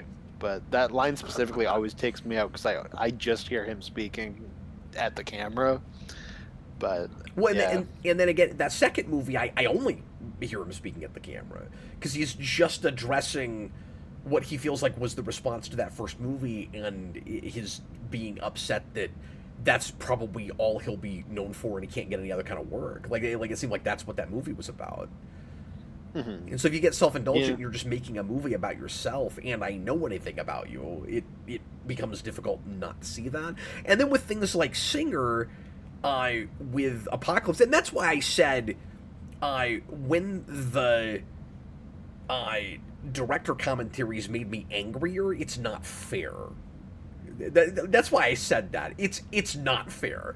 But there has not been a case where I saw a movie and I let it wash over me, and the story did what the story did, and then I heard a commentary or an interview or something where the director or a writer or someone said like the complete opposite of what I got out of it, and now I'm turning on the movie. I've never had that. Like it can again stand apart from what the creator is saying about it, and like I don't think I have the same read on Dark Knight as Nolan does at this point. I still really like that movie. I don't know that he and I would even agree on exactly what it's about. You see what I'm saying? But when you have a movie that I'm already either indifferent toward or having major issues with, and then the director comes in and confirms stuff about it, it can increase my irritation with it, if that makes any sense. Because like, Yeah, for sure. now I'm seeing why it turned out this way, and so it just heightens the problems I already had with it. Oh yeah. But what is your 17? We're moving super slow. Yeah, I'm sorry about that. No, you don't have to apologize. This is what happens when I haven't streamed in a couple weeks. My 17, I want to say you've already brought up and we've talked about, so we're not going to need to do a lot more on it right now. And this might seem low to some people, but my 17 is Ragnarok, and I did the same thing you did where I bundled Love and Thunder with it. Because the movie that actually ticked me off more, that I found more offensive and had more issues with, was Ragnarok in the first place. Where Love and Thunder, as we talked about at length, is kind of more of the same. And so interestingly, and I've probably suggested this before, but it's kind of that same phenomenon, I don't know if you'll agree with this, Austin, as something like The Last Jedi to Rise of Skywalker, where if it seems like audiences that really disliked Last Jedi were more indifferent to Rise of Skywalker because they just expected that to be a bad movie. And people that loved Last Jedi were really vehemently angry with Rise of Skywalker. And I realize it's different directors, but it's a somewhat similar situation, because the people that I heard that were like losing, they were losing it about Love and Thunder were actually more people that liked Ragnarok. And people that didn't like Ragnarok were like, well, yeah, Love and Thunder is not going to be great. Like, it's because it's that same director, so he's probably going to make something similar to Ragnarok. So I had the same thing with that, just like I did with Last Jedi. Like, I hated Last Jedi, so when Rise of Skywalker came out, I didn't have a lot of feelings about it. It's baffling. It's movies that bizarre. are bad for different reasons. Yeah, to some degree, but yeah, Thor 4 more War for Thor and Gore is just Ragnarok again. Like, it's just Ragnarok 2. Like, I don't know. There's more Thor and Gore. But as I've talked about with that movie a lot, like, people know why I don't like Ragnarok, and we've already gone through it, so I don't have to go back to that. But I will add, because I don't think I talked about this, that I think one of the reasons that movie is always stuck in my craw is because that has too much influence to me on what goes wrong with the MCU after it. Like, I just feel like Marvel learned all the wrong lessons from the success of that movie. Yeah, well, I would almost call that the jump the shark moment. I think you have like two of the biggest post Endgame, like, this is what we're doing now, films back to back, and obviously, like, people aren't going to agree quality wise, but I'm just saying this is the film that made the formula with how a lot of these went. But you have Ragnarok with that tone stuff, and then you have specifically the formula of everything has to have a giant supporting cast where they all have to do something, and Black Panther directly after. Like, those are two of the most influential for where they go films. Just, like, kind of back to back right there. Yeah, well, and for me, it's just more about like, not knowing how to balance your comedy with your drama. Yeah, and like I said, Ragnarok's tone, and then Black Panther's structure. But, like, those are kind of the two big things. You put them together, okay, and it's like everything after Endgame. Yeah, that's fair. I haven't made that that's connection. not even like a quality thing. It's just I had it going back to Black Panther. I saw it earlier last year, and I kind of went, okay, I'm, like, seeing the seeds being made for where the stuff's going. Mm-hmm. And like I said, not even in, like, a specifically negative way, just more so like, this did really well. Like, And so they're going to learn the wrong lessons from it. They're going to take the wrong lessons from it. No, I've never thought about that. You're probably right about that. Where it's like, well, like, if that was that huge, we've got to box everything the same way. It's sort of that everything's got to be a team movie problem that especially DC had. Mm-hmm. Yeah, exactly. No, I mean, that's a big part of it. Is just, you need supporting cast, and they all got to do their big action thing in the climax, and, like, all this stuff. And I don't know. I think it's so ironic, and I don't mean to say that every MCU movie, even, the comedic ones or the more comedic ones after Ragnarok are doing this, but it's part of the reason that it's like, poorly influenced them. It's ironic to me that the MCU starts with a highly improvised movie with Iron Man, and then Ragnarok comes in and improvises badly, and then that feels like the jump the shark moment to me. That's interesting. Yeah, it's also like the crystallization of that part of Hemsworth, where it's slowly building over a couple of years. Like, he's like a bit player in the Vacation reboot for Sony, where he's doing that performance, and then Ghostbusters comes out. Then Ghostbusters comes out the next year, and it's that role just a little bit bigger. And then Ragnarok comes out the next year, and it's that, but he's the protagonist now. And also playing a character he's played for years, and now he's having to bring that to it. Yeah. And again, in what should be the darkest, most somber, most impactful moment for that character, in, like, in the movie where you lose everything, you, like, it can't, the whole thing can't be just a big joke. Mm-hmm. Yeah, exactly. I'm not saying you can't have some levity. No, but that should have been his Winter Soldier. Yeah, absolutely. Well, I mean, you look at how extremely serious a lot of Guardians 3 is. In a like kind of comedy franchise, and you can do that. It's just Yeah. Thor wasn't a comedy franchise yet. That's part of what's bizarre about it is you went to put the comedy up front. I mean, there's some goofy slapstick crap in the first Thor movie. That's probably part of what they're thinking is like we can sell this Yeah, as just a nobody liked Thor. that's a lot of it too. But I wonder if there wasn't sort of an angle where it's like if you look at the first Thor movie from a certain lens, it looks like a comedy, and so maybe Yeah. and even Dark World to some degree too, with all the like there is more slapstick in those than a lot of the MCU franchises. Now that I'm thinking about it, you got like Naked That Selvig Iron and Man one. all that crap, all that kind of crap. Yeah, for sure. And so they're probably thinking we already had this other pseudo comedy franchise and Guardians was popular and we don't know what to do with this franchise because people don't really care about it that much. So what if we just really leaned into that even though the next the outline for the next movie is Ragnarok is the darkest thing that should happen to him.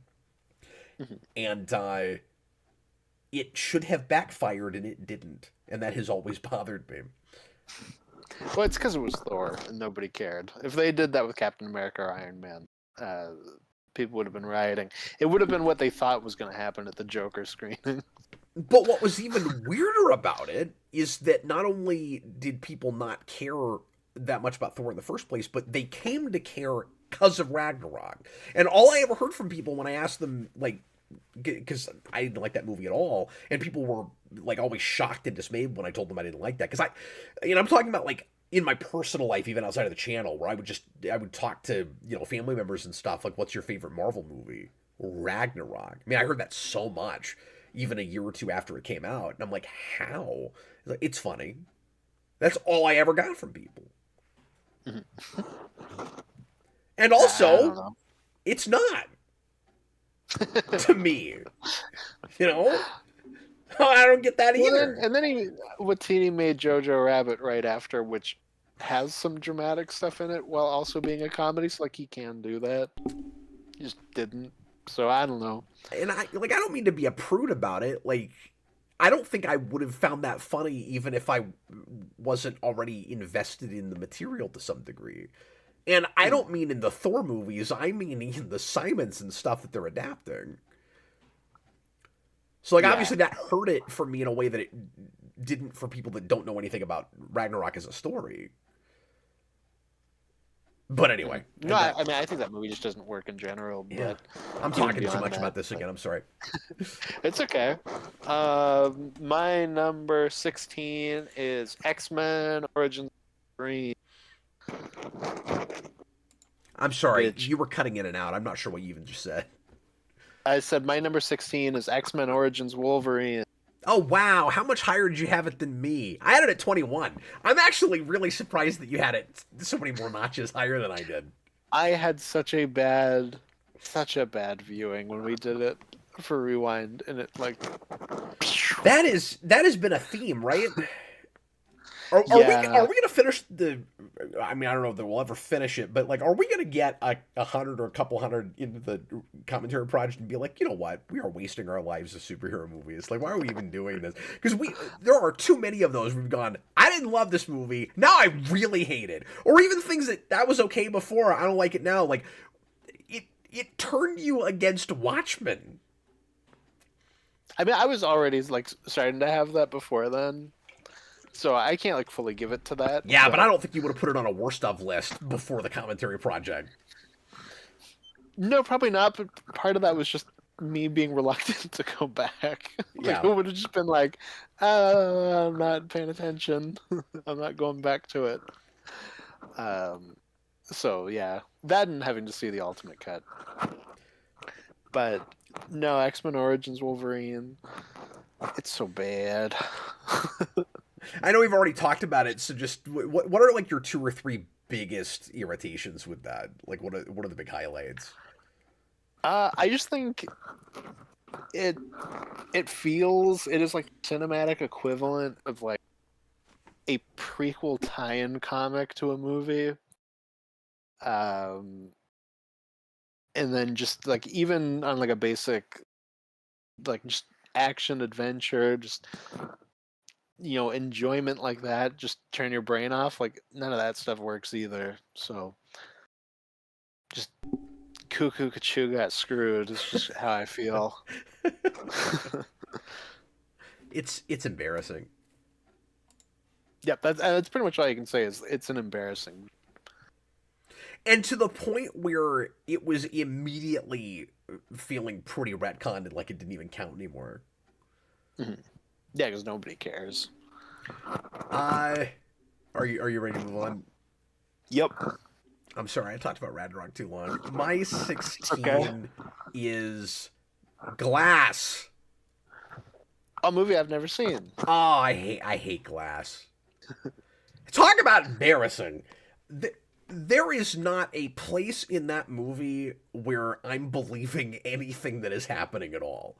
Like, that is one of those movies where from frame one, I can't see a fiction in it. I'm just seeing production. Like, I'm just seeing like weird, awkward screenwriting, and it makes me wish, because I liked Split a lot, and I'm kind of afraid to go back to Split because most people I know either that saw that either were indifferent towards it or didn't think it worked in the theater like I did, or just thought that it was kind of goofy, and I had such a great experience with it, and I've seen it 3 or 4 times, and I've always liked it. But I'm kind of afraid that I'm gonna have a commentary project problem with that movie, where I'm finally gonna sink my teeth into it and really live with it and do some analysis, and it's gonna fall apart. I hope not. Maybe it will remain at least a guilty pleasure. I don't know, but I wish Shyamalan had just left well enough alone.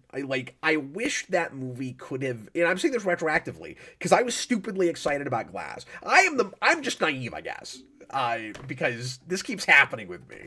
I'm getting PTSD with some of these later ones, these higher ones on the list, because it's that apocalypse thing where I think I'm more mad about it because I let myself believe that there was potential greatness there. I got excited about it. I think those things stick with you more, right? Like those when it's a disappointment in you were stoked for this thing, as opposed to absolutely burns you more. Yeah, as opposed to just like you saw it and you didn't have any feelings about it beforehand, but it wasn't good. If we could have just gotten to the end of Glass and you have that mind-bending revelation that you're in a universe that you never even thought would get another movie, that's really cool. And then just that's it. I wish that was the place we were left in. No one involved in that looks like they have any idea why a movie is being made. It's bizarre. Every line that is spoken seems wrong and like not a thing that a real human being would say. And again, I never bought the fiction in it. And Shyamalan does have that with his writing at points. Sometimes it works, but it was weird to have a whole movie that felt like that. And there are places that are inherently kind of funny in how bad they are. But I was off on the wrong foot with it so hard that I had a hard time even enjoying those moments in it. And I've never gone back to it. I saw it one time. That puddle thing at the end, I cringe every time I think about it. Like, I'm so embarrassed for everyone involved. It's unfortunate. And then they even like retcon things with Unbreakable. Like, how do you do that? It does not have any idea how its timeline works. Because if memory serves, and I could be wrong, it's been so long, but I remember there being a big revelation in that about like a real kind of Spider-Man 3 level like origin retcon kind of piece of nonsense with. Because I think the split guy has something to do with, or like the Yes, train thing. with the and train. Unbreakable has That's something what I was do going to say with the Split Guy. train. And I remember in the theater going, "Wait a minute, this timeline doesn't match up." Like they're claiming that a thing happened way before or after it could have. And I don't remember the details now, but I just remember, oh, it doesn't line up. This is not possible. Like, what are you doing? Mm-hmm. Yeah, no, for sure. I'm not especially in a rush to see Glass. I'm gonna front load it. I'm gonna put it to the front of the line and make you watch it. No, I'm not. I did like his last movie, Trap, which is a movie where nobody is a person in their dialogue through the entire movie, but it is absolutely wonderful. Wonderful in like an ironic way. It's very entertaining. Okay. Kind of both. Because yeah, there are unrealistic movies that work. Like Yeah, like that is a movie that I think is both enjoyable ironically and unironically. I don't really know how to explain it. I don't know, but that is a fun movie. well, and even Unbreakable has this kind of heightened reality where it doesn't really feel like the world you live in, and people don't exactly act the way they would in real life, but it's consistent, and I buy it within its Shyamalan own just world. writes people. He's got like a very weird way of writing. Yeah, And yes, sometimes he does. Sometimes it works and sometimes it doesn't. Like Trap specifically falls into like the happening place where you're like, what? Like why is this the way that you talk? But it's very beautiful. But I don't know. Shyamalan seems like a nice guy. No, he does. So does Zack Snyder. I would love to have a beer with M. Night Shyamalan. Yeah. Well, and I said that about Snyder. I think I'd rather have a beer with M. Night Shyamalan because I think one of these guys is more coherent when they're speaking. No, M. Night Shyamalan, like from interviews I've seen with him, seems like like, I would love to hang out with Shyamalan. You cut out for a second. Yeah, genuinely what? Oh, like a genuinely cool guy. Like I would love to hang out with Shyamalan. I think so too. Yeah. What is your? What are we at? 15. 15. 15 is a film that we both reviewed together. It was the first time that we'd seen it. It had just come out years ago now. That most people probably. Can I guess? You can if you want to. I don't think you'll be able to guess it. Most people probably do not even remember this exists. Yeah, no, I think I know what it is, and I'm trying to remember the name of it. If I'm right, is it a Netflix movie? I think so. I actually don't remember offhand, but I think is it a Netflix movie with Melissa McCarthy? Yes. Yeah. Do you remember Urkel, sir? Yeah. Oh, PTSD. No. I knew what it was. What's it called? It's Thunder Force. Force. There it is. As soon as I said, I was like, it's Thunder something. Yeah. I will never forget Urkel. Okay. Are you ready for this? Urkel? Are you ready for this? Was your 15 also Thunder Force? Yes. I didn't think it would make your list. I figured it would be like... I remembered it at the 11th hour, and I went, that is too freaking terrible not to include. That's one of the... so bad. One of the worst things I've ever said. No, same. And somehow it's only 15. In fact, you're objectively wrong having it as low as you have it. It should be. Anyone that has seen this should be outraged that you don't have it higher. You're like, you're not going to remember what it is. I'm like, oh, not only am I'm going to have it well higher than you. No, they just don't remember Urkel, Cap. No, I don't know if anyone has seen this film. If they do, they'll never want to watch movies again. No, they'd buy a gun if they saw this movie. Yeah, can you describe the horribleness? Like, how do you even describe that movie? It has no pacing. That's a thing. Mm. No, it's really annoying. Like, take everything about superhero movie, make it less boring and more annoying. and then also move it up to what was that, like 2021, 2022? So it's like we've now moved up into that era, a parody of superhero movies, and where it's kind of missed a lot of history, where it's too been there, done that, and isn't creative in the first place. Where it's just trying to milk a thing. It's bad enough when you uncreatively try to milk a thing when it's really popular, but now you're kind of past the heyday even. Mm-hmm. And I love Jason Bateman, and he is terrible in that movie. I mean, he's like the crab hand man. Everybody is. Oh yeah, remember that? Yeah. I was going to compare it to superhero movie too. I think that's perfect. Mm-hmm. It should just be called superhero movie too. Danaverse, it was watched by 52 million people worldwide, but like most Netflix movie, it disappeared into the ether. Was it right? Watched by that many, or did they turn it on and did their dishes, or did they leave Netflix on accident and then it just played like the next thing? You know, who knows? Because does Netflix do the thing where some streaming services will just like pick a random thing after you watch something that it thinks you might like? And I think it maybe goes to previews before it goes to movies, like full-on movies. Because you shouldn't be able to count those as watches. You didn't pick it on purpose. You know? Yeah. I mean, I'm sure people watched it at the time. Like, Netflix does have that where it's like, oh, this is a Netflix movie, and then a bunch of people watch it, and they have no cultural standing. Nobody remembers these things. Like, the first thing that comes to mind is all those, like, The Rock and Ryan Reynolds and Godot. They did like I forgot about movies that one together on Netflix. Well, you know what I was going to say? I was going to say Bright. Nobody talks about Bright, and that was like massively watched apparently, and they still spent way too much money on it. It had like blockbuster level.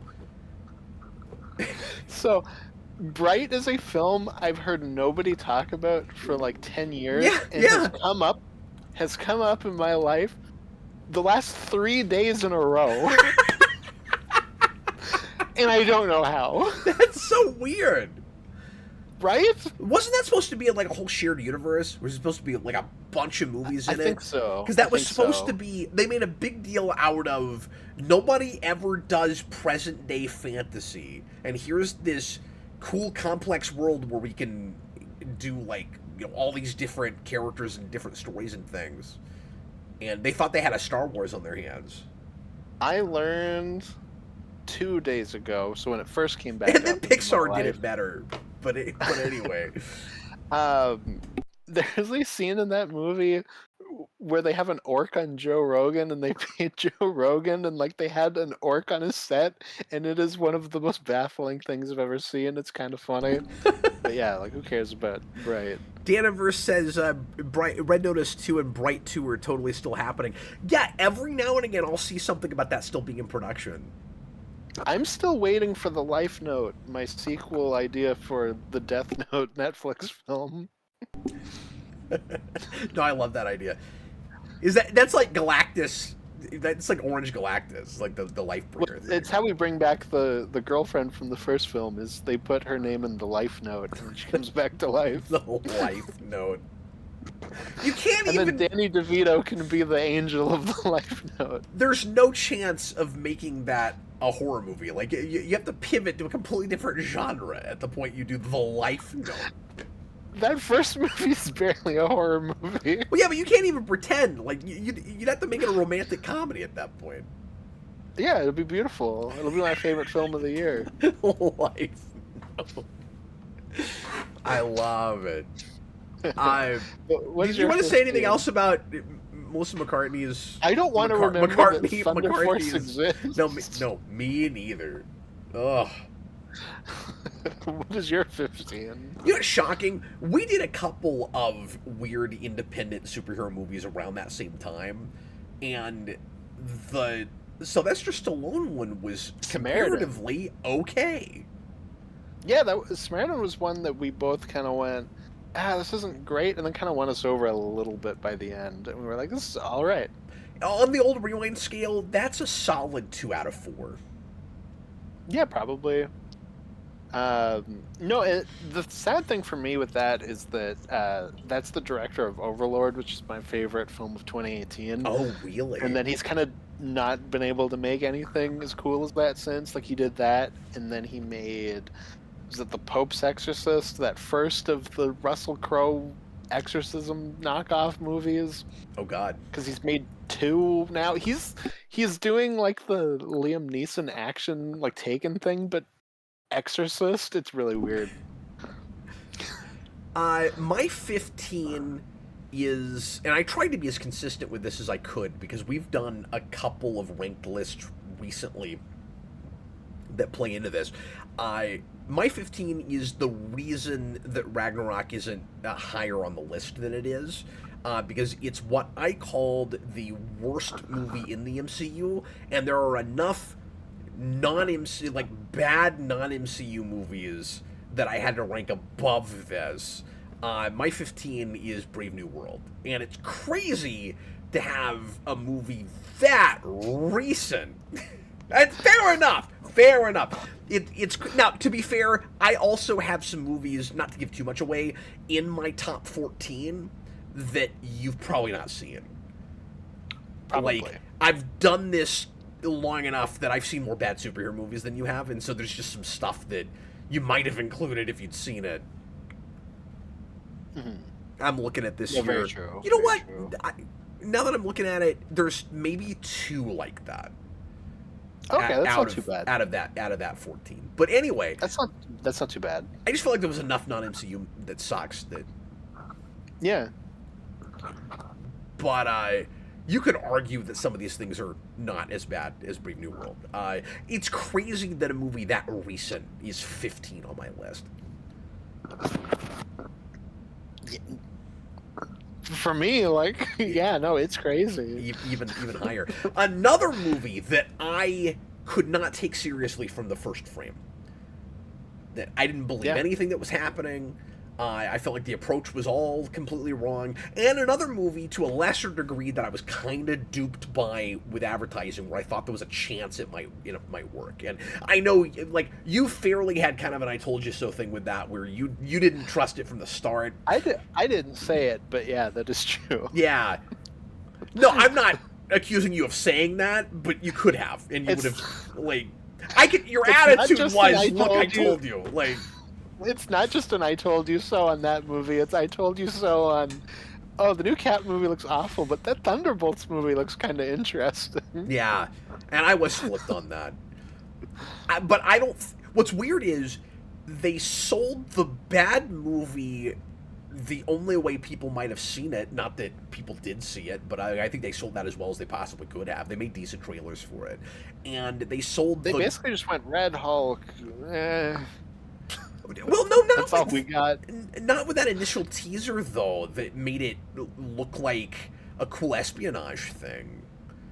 Like, if I'd gone to the theater and seen the movie they initially advertised, it's basically Winter Soldier 2. Mm-hmm. Now, I didn't trust it to be anything like in that league because of who was making it. Because it was a direct sequel to Falcon and Winter Soldier made by those people. And I think it's the director of the Cloverfield Paradox, I think, too. So it's like a director that's like, ooh. Oh, yeah, that's weird. And I mean, a lot of these are like work for hire directors, so you never know. But like, also just kind of a director that's like, yeah. It's not good when you're, when the main thing you're known for is a film in a franchise that people like all the other movies in the franchise. Except for yours.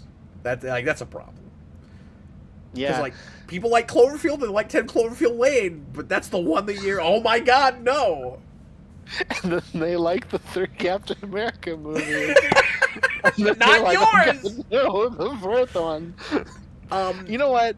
Because sometimes I feel bad for Anthony Mackie that he got to have one and it's the bad one. Yeah. He should feel glad that that's entirely on that director. He has done 2 franchises. That's really funny. I and of course Mackey's doing what he can, but I everything that we've done with Falcon since I the new phase, like since he became Captain America, is just incorrect. He doesn't even feel like the same character to me anymore, and he was one of my favorite things in the MCU, and that's part of why this whole thing hurts my feelings so much. Is and another I told you so from people where I was very glad that he got the shield, and a lot of people were going, Bucky should have gotten it, and I'm like, nah, Falcon's my guy, and then he's been awful ever since he became Captain America. I can't say awful because I was more okay with the first couple of episodes of Falcon Winter Soldier. I thought that was going in the right direction initially, and then it just makes a weird left turn as soon as they introduce Isaiah, and then everything after that is bizarre. Mm-hmm. I had the funniest realization the other day. So I was talking to Robert off camera, and I have a tendency when talking about these movies to accidentally mix up their titles, and I don't mean swap them. I mean swap individual words in them.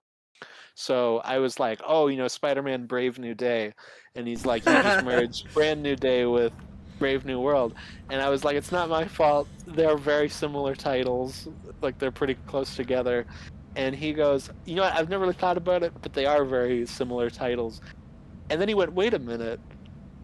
They also have like weird like sneak Hulk things in them, and I was like, yeah, that's true. Why are they doing that? Brave New World gets all the Hulk villains, and Brand New Day gets the Hulk himself. That is very strange. But well, and Daniverse just mentioned that too. Is like it's still bizarre that your fourth Captain America movie is a not so stealthy sequel to the Incredible Hulk. With no Hulk. It's like we can't think. Yeah, and without him in it, it's like we just can't think of any other Captain America stuff to do. It really it's weird because like the Serpent Society was in it, but then they get cut. But like even then, their role was like the Batroc the Leaper and Winter Soldier, because that movie is like structurally really trying to be Winter Soldier. Yeah. And like that would have been their role as like the Batroc thing, and it's like, why are you doing that with like the actual Captain America villains? I don't. I can't help, and I might not be right about this, I can't help but think that these must have been two separate projects that were forced together.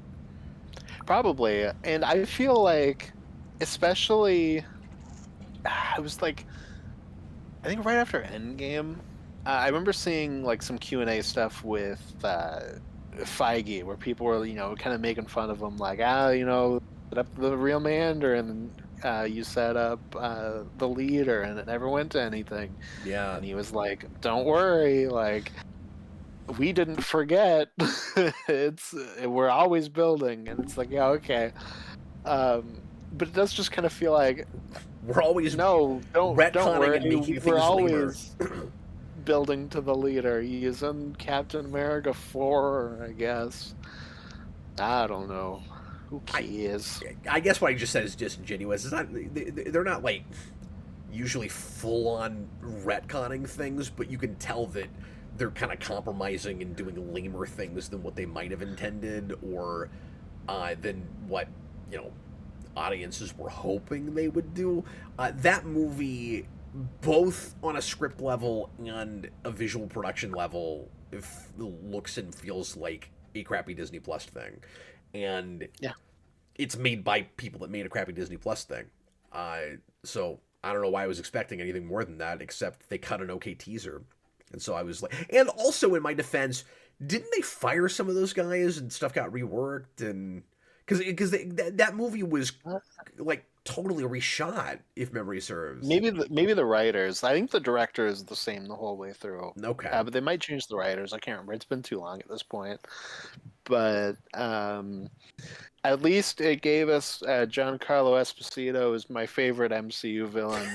Giancarlo Esposito. Yeah, well, they sold it on him real hard, and he was in there for 5 seconds. Like he got less screen time than Crossbones because he was added in reshoots. Oh, that's right. He is kind of the Crossbones in that, isn't he? Yeah, like kind of. We cut the Batroc, the Leaper thing, and added a Crossbones. Added a Crossbones guy. And like Crossbones was at least memorable. Yeah. Yeah, 100%. Like, Esposito, I only remember is in that because you just mentioned it, and because it's Esposito. Crossbones, I don't know who that actor is. I remember him as the character he was playing. He's Frank Grillo. He's Rick Flag Sr. Oh, that's right. Yeah. Now, So you got that. people are but- totally right to complain that in Civil War he gets taken out real quick, and it would have been nice to do more with him. I also completely expected that to happen. Yeah, he's still at least memorable, like outside of that. Like he gets Esposito isn't like I don't know who he's playing. He's just the 18th time he's played that same character from Breaking Bad. Like I don't know who he is. Who is this man? What does he want? Okay, what is your 14? My number 14 came out in 2014. Wow. Ooh, yeah. Let me think. Bad superhero movies in 14. We've talked about this because that was a year that was overall really good, and there's like one or two really bad things in it, and I'm just not in that headspace right now. Because 14 is Days of Future Past, and it's Winter Soldier, something like, you know, two of the, you know, best movies of that decade, and then what am I not thinking about? Go ahead. Well, I can tell you, I'm looking at him right now from my camera lens. I think the audience can. Is it Amazing 2? It's Amazing Spider-Man 2. I guess that's higher than I was expecting that on your list, but you haven't said it yet, so. Yeah. Well, I already talked about it at length because I had it a lot earlier. So give us your. Yeah, I probably did as well. So I'll keep it brief. But sure. I think Amazing 2 is easily the worst Spider-Man film ever made. It is awful, and it is basically just a commercial.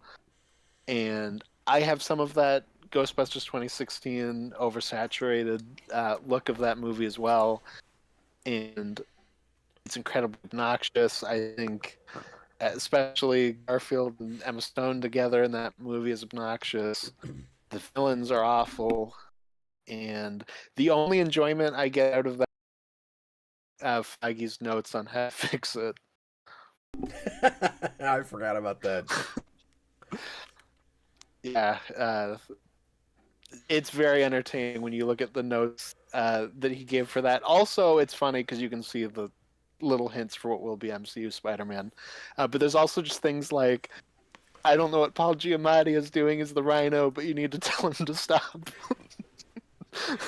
Well, I kind of have the same thing with Electro, to be honest with you. But yes, I think that's also part of it. Is like you need to tone Electro down like a lot.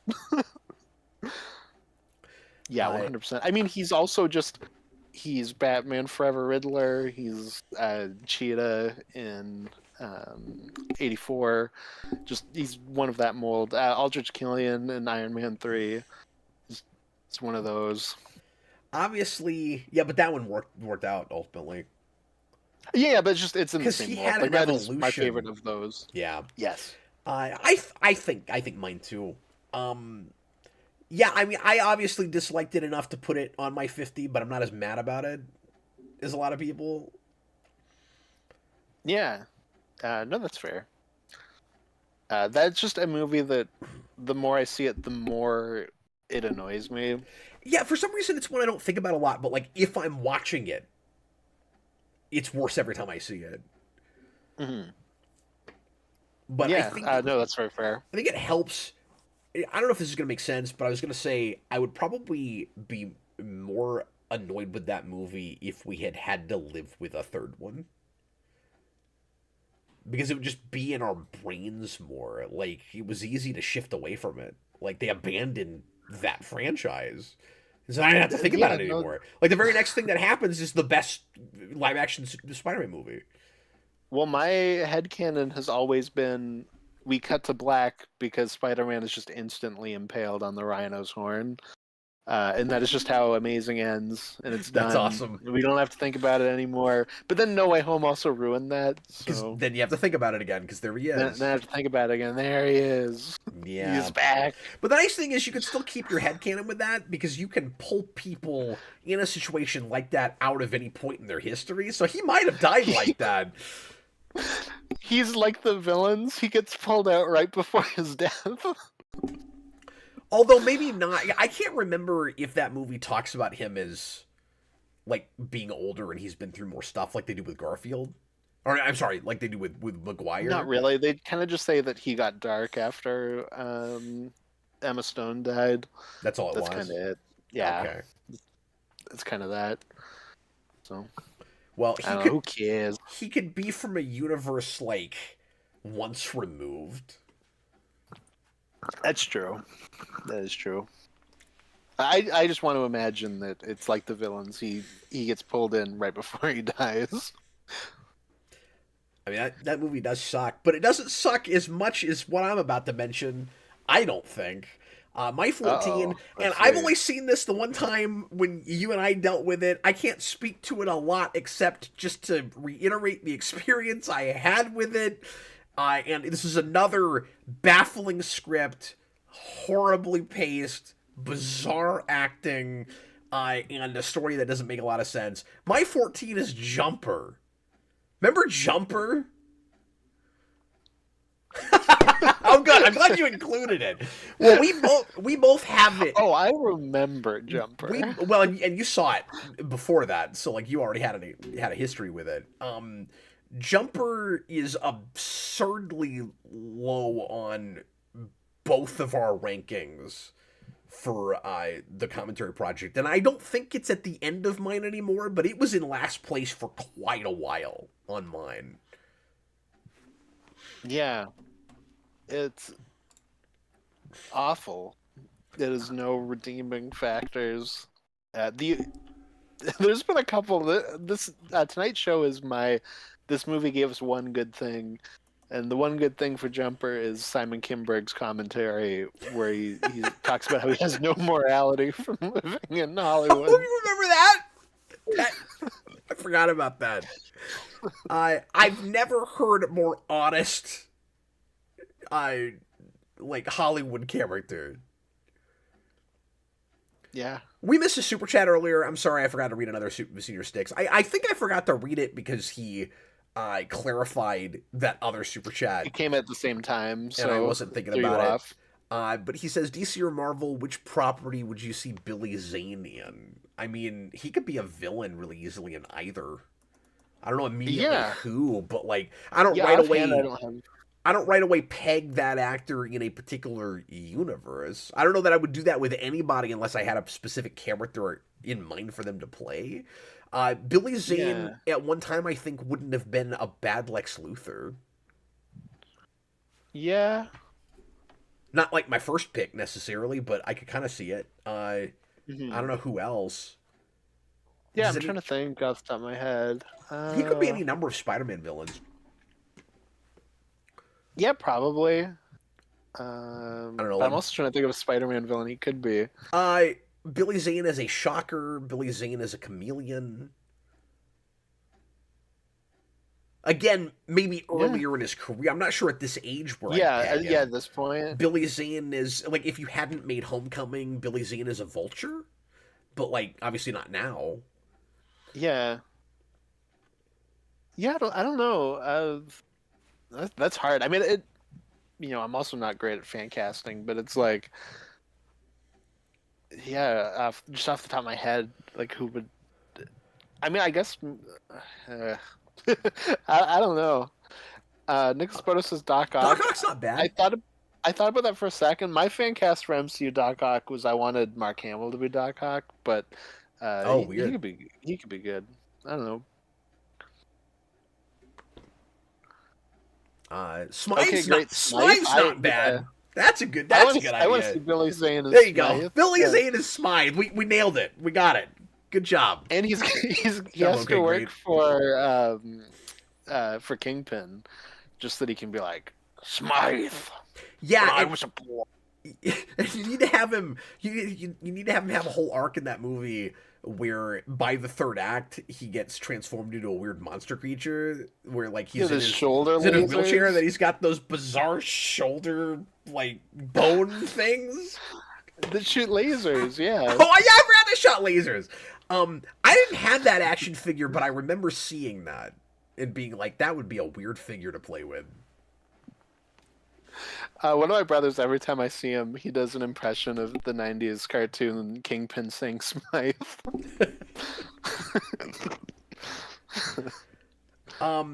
Jumper is one of the worst looking superhero movies I've ever seen.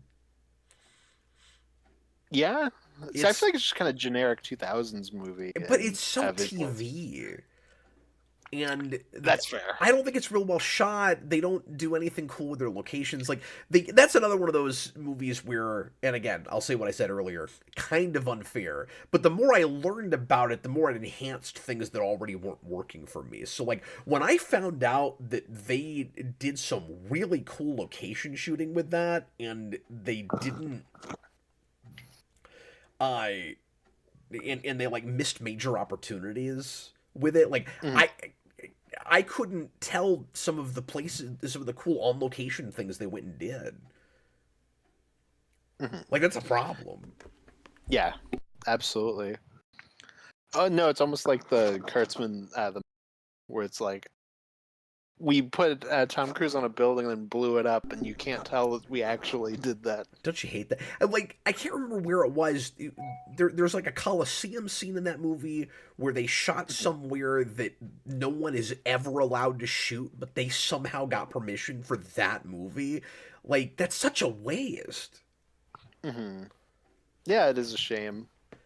And I just feel bad for Hayden Christensen. That's another person that seems like a really nice guy. Yeah, absolutely. He just seemed like a cool dude. But again, I've not is not good. I spent enough time with that movie to really speak to it now, but I'm sure if I watched it again, I would feel vindicated in my placement. Oh, it was the Roman Coliseum. Yeah, it was. Can you believe that? And like, I never would have guessed that was actually shot there. Stupid Jumper. My 13 is a double. It's two films that I think are equally bad, and I could maybe give one slightly over the other because it is the only one of the two that is anything I think is interesting. Is it also 2014? No, it's earlier than that. Okay. Have you said the Ninja Turtles movies yet, or did you leave them off? They're not on my list. Okay, no. Okay. I had to look again. I was like, I don't think somebody so. reminded me that was also a 2014 thing, and I just wasn't thinking about that in the moment. But yeah, I've already said it. I'm just kind of indifferent to those. That's fair.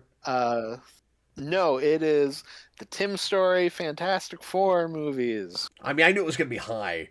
And yet another franchise, we've done both of them now, where we both, I think, I don't want to speak for you, pretty sure we had the worst watches we both had. I don't even know, because I've always hated them, like going back to it, like being a kid. Like there was never a part of me that liked the Tim Story FF movies. It's like, I don't even know if I can say that, but they're never really enjoyable to watch. I will say, so I did a watch party of both of these right around, like, the night before I had to start making this. So the FF movies, these two, are the foundation of my list, where I added these two and then built a list around them. That's awesome. And that was the moment where I went, I can't put one of these over the other. I'm just going to put them together. Yeah, I feel like when I was talking about them earlier, you said one was like slightly worse than the other, but I forget where you even land on it. I think you still thought the first one was worse than Silver Surfer, but yes, only because I think the Silver Surfer visually looks interesting and pretty cool, and the chase with him at the beginning is like the only thing that is good in either of those movies. And they cut a great trailer with that. Yeah, That absolutely. was the way to sell that, where they just basically give you that scene, and Yep. I was excited for that in the theater because of that. No, it's a great trailer. And obviously, It's a great Galactus the scene. Surfer is a huge thing for me. It is a decent scene, and that is, as I've said before, the movie that has a story. Yeah, So I it's a big I thing see for why it you too. put that. And then in other ways, it is worse. Yeah. And Doctor Doom is just a goon at the end, where he's like, "I'm on my surfboard. You can't get me, FF." Man. Well, I still dislike it more because we spend too much time in the woods. I hate the woods. Yeah. I hate it. Those damn woods. We spent so much time in the woods in the 2000s in superhero films. I Dude, don't know why. you gotta- Specifically at Fox. You've got $100+ million, and you're shooting your movie like you're in New Zealand with Power Rangers. Like, what are you doing? Get out of the friggin' woods. Build some sets. Go to some cool locations. Get out of the woods. You might as well go. Galactus is coming to eat the eat the Earth. We better go to the woods. You might as He'll never look for us there. you might as well have the Fantastic Four fighting putties in a park on park benches. Like, get out of the woods. RJ Godzilla, Fan Force Stick has not come up on my list yet. Thunder Force has, but I've seen it once and will never look at it again. I've seen the Tim Story FF films multiple times and have more of a personal annoyance of them. But Fan Force Stick, Yeah, RJ Godzilla. it's coming. Austin has not mentioned that yet. I did. I've already had it. Yep. We have had a little bit of that. And it's totally fair because we're spending so much time on all these. That's just us. That's how we roll.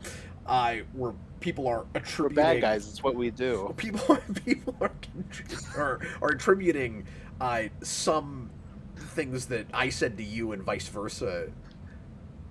It's kind of funny. It keeps happening with FF because it happened in the chat for one of these where it was like, I can't believe you put First Steps over the other FF movies. And I'm like, no, they haven't come up yet for me. And now same with this one. Ghost Bumble says Captain Logan hates the woods as much as Anakin hates sand. It's true. And glass, which starts from, like, as much as you hate glass, which comes from sand. Oh my god. Well, I hate the woods as a thing. I hate a thing called glass. You think it is the word glass, but without the GL. Okay, so did you want to say anything else about the Tim Story Fantastic Four movies? No. We've done rewinds on both of them. We have. My 13 is The Flash.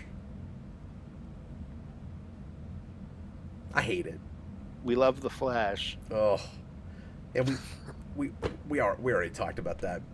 I don't have to go any more into it. And I talked about why I dislike it more than some other stuff. Why it's got to be as high as it is. It's still weird to me though that wasn't the actual end of the DCEU. That we had another couple movies after it. You know, that was supposed to be the soft reboot. Yeah. Still fitting that the DCEU ends with Orm eating a bug. Yeah, that should have been the after credits for The Flash, though. Like, why not? I agree. Why not? That should have been, in like some of the MCU movies where we'll take a scene from the next movie to be like, oh, this is coming. You just get to the end of the credits of The Flash and it's Orm eating a bug. It's also... I'll tack this on real quick. Keaton has never felt at all to me like the same character, and I get that he is older and he would be a little different, but like it just doesn't even make sense that would be the same universe as a character that is remotely resembling 89 Batman. Like, yeah, maybe it's that once removed thing, but like it should be a more stylized looking world, and it isn't that at all. That's always been my issue is don't take Michael Keaton out of that and just shove him into something. If you're going to do Michael Keaton, you have to do that take. You have to go back to that Gotham. You have to go back and do some of that stuff. And how hard would it be when you're doing a multiversal story how hard would it be when you're doing a multiversal story to contrive his coming out of that world? Why does he have to be in the same world as that other stupid Flash? Yeah, It doesn't make any sense. We needed the Flash and Michael Keaton. Instead of them fighting Zod, they needed fighting circus folk in Gotham. That's what that movie should have been if we were going to do that. Well, it seemed like they did that just to have the iconography of, like, they just wanted an excuse to build the cave and stuff. They have their cake and eat it too, and for whatever reason have it in that same universe. I don't know why you couldn't have done that. And even the cave doesn't look the same. No, it doesn't. Not that it has to, but, like, it doesn't feel like that at all. And again, that's not even the worst. I'm still shocked they didn't do anything with the Batmobile. No, it's really bizarre. And they made toys for a thing that was just under a tarp. Of course they did. But it's the best. Like, it just is the Batmobile. Like, it is really weird they didn't do anything with it. And look, I've probably said this before, but I didn't need to ever see Keaton come back. I think it's really strange that we did that in anything at all. So it's not this high on my list because I was so excited to see Keaton play Batman again, and I didn't like what they did with it. I already felt weird about that, and again, it felt like sort of a cynical thing. But so you would have had to win me over on that, and they didn't. Yeah, you know, and then you get all the awkwardness of that third act with, like, killing him over and over again. I was gonna say that's one of the things I like in that movie is the way he dies is really funny. Specifically, the first one where he's like, "Oh, I can't shoot this ship. I'm just gonna sacrifice myself to destroy it." And then he just explodes off the shield. Oh, and then of course all the member-berry stuff really hurts it. We've talked about that a lot before. But Past the Salt is probably the worst callback of all time. Of maybe ever. It's really bad. And also Batman, like, somehow understanding everything about, like, multiversal physics and stuff. That's so random, and I don't know. Like, I don't even understand that. But I was just filming him in the day. Why did we do that? Why did we do that? No, it's bad. Well, and I remember because that was a movie that did not look good from the trailers, and no, you get that great bit. I didn't understand why I felt like the only person that was making fun of this.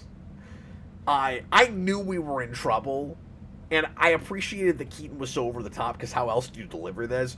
I knew we were in trouble when we get that shot, again, broad daylight, the sun, and they're like hitting him with a CG sun, and they're like, and he goes, "Try not to die." And I was like, I knew we were in trouble when we got that line reading, or when we got that line. I was like, because he sounds like your drunk uncle. Because it's like, what's the plan, Batman? Try not to die. Try not to. Yeah. He's going into like a Beetlejuice. But I was also, that's true. But I was also going to say, we got to have an exact perfect replica of the Batmobile that we do nothing with. But then we got this bizarre new Batwing that does, like, the spinning the first one business. Okay, but if the last time you saw the '89 Batmobile it blew up, I guarantee you they would still have a perfect replica of that car. Maybe. I mean, technically, I guess also it you kind did. Of does. Also, it does. The sides shoot what off. are we talking about? It does. It was a missile the last time we saw it. But it's one of those legacy sequels, Cap. Legacy sequels do not care about the sequels. It only cares about the first. They always only care about the first one. So we don't care that the sides shot off and it was destroyed in Batman Returns. We only care that the Batwing was shot down in '89. So the Batwing is new. I'm not convinced of that. I think that the only iconography they care about is the Batmobile, and for some reason they got into their heads that it would be fun to design a new Batwing. I don't know. Well, and the more cynical side, that Batmobile is probably just sitting somewhere on the WB lot. Yeah. They probably just brought it over. So that's probably Well, why. it wouldn't be on the lot. But you know what I mean. Like it's But somewhere. like they in know the where it is and they WB can go get it vault. from somebody. Yeah. Yeah. That's more so what I No, meant. 100%. It's in the water tower with the Animaniacs. What That would've been- Batmobile also knocked over in Looney Tunes back in action. What would have been really funny is if he showed up in the Batman Forever Batwing, just because like that's hanging around somewhere. Like maybe like if they knew where that was. That's the alternate ending when Clooney comes in. He comes in that Batwing. Because I've seen the screen model for that. That used to be. I bet it's not anymore, but that used to be in the Hollywood Casino in Tunica, Mississippi. I've seen it a couple times. Oh, okay. It'd be really funny if they just went and got that. Anyway, we're almost done with tonight's set of the list. What is your number 12? My number 12. Actually, my next two are. Okay, never mind. There's a couple more. Are they related? Eh. Oh, we didn't even talk about all the cynical CG cameo crap. I don't want to remember that. Anyway, sorry, God. It's so bad. I'm being too They thorough. look awful. I gotta justify okay. my 13. Anyway, sorry, God. Even Nicolas Cage cried when he saw his own cameo. Oh, Tyler says the Forever Batwing also got shot down. That's true. It not only got shot down, it got shot down by green energy that I'll never understand what it even is. Got shot down by brainwaves. See, Cap, you don't even know the brainwaves continuity of these movies. Well, I just forgot about that. Well, but to our logic, that wouldn't have mattered. It would have just been a matter of we know where it is, and we can go get it and not pay for it, if that's the reason that we use the 89 card.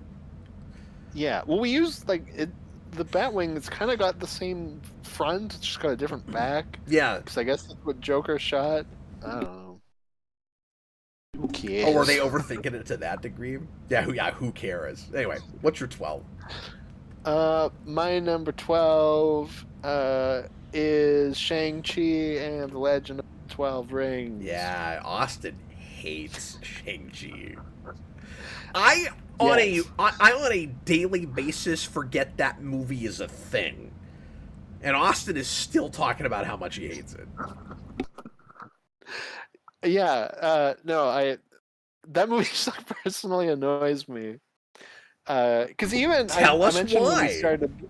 Well, I mentioned when we started this list that there was one movie I realized is lower or higher on this list when it wasn't as low compared to the other movies around it in my MCU ranking, and I stand by that. And this is one of the ones I was thinking of because this technically was higher than some of the other ones that have already happened on my list in the MCU ranking. But this movie also just really annoys me. So just on a personal level, for just least favorite in general, quality aside, Shang-Chi.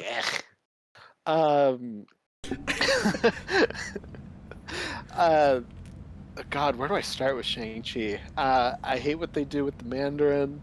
After years of having to hear people complain about the Mandarin, and then how they fixed it, and I really hate their take on the Mandarin. I think they took what should have been a cool martial arts film, and they made it the most cookie cutter generic Marvel movie ever made, and then it becomes just an overblown mess at the end where we completely ignore the martial arts stuff in general by the climax. And they rip off stuff from The Hobbit for some reason. It's not even really Awkwafina's character. So there's a whole thing with a dragon in that, and it's the one spot to shoot it, and Awkwafina's the only archer that even though she just learned how to shoot a bow that day, is the one person that shoots the one arrow that hits the monster and kills it, and it's just ripped straight from The Hobbit. And I'm like, why are we doing this in this big Chinese mythology film? That's the part where I nodded off in the theater. Like the big epic Fair. climax, I was bored and didn't care and felt like I'd seen this movie 100 times. But that's why I'm more like indifferent. And when you say like most cookie cutter movie in the MCU, like yeah, I keep forgetting it even came out. Yeah, and like there's stuff in that movie where I'm like, okay, like this could have been neat. Like we introduced like the ninja character, Death Dealer, I think is his name. And they're like, oh, Death Dealer, he trained Shang-Chi, and like they have a rivalry, they hate each other.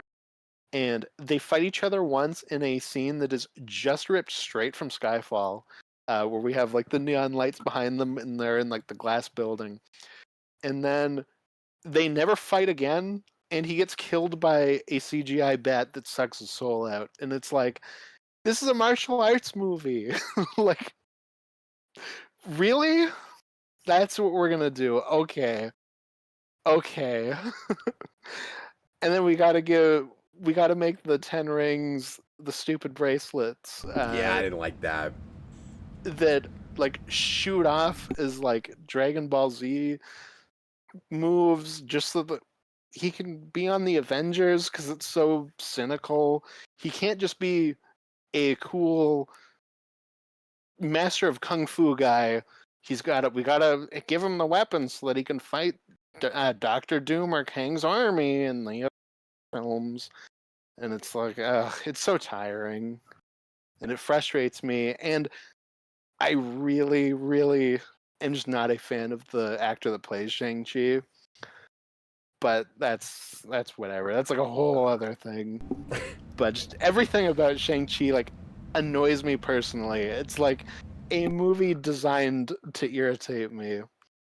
Have you ever gone back to it? No.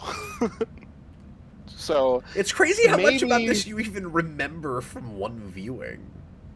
No, and I saw it in the theater when it came out because I genuinely was like, you know what? I don't think it looks amazing, but like I wasn't at that point with Marvel where I'm like, I'm just kind of frustrated with you. Like, yeah. I was ready to give that a chance, and I went in with a friend who was like, this is going to be so bad. It's going to, like, they're not even going to try to do a martial arts movie. It's just going to be a generic Marvel movie. And I was like, come on, like, you know, they might be able to make this work. And we walked out the exact opposite, where he was like, that was so good. And I was like, it was everything you were complaining you thought it would be. What are you talking about? That was awful. And frickin' Trevor Slattery from Iron Man 3, who is now also in Wonder Man. I don't know why we keep bringing this character back. I like him in Iron Man 3. He did not need to come back. Yeah.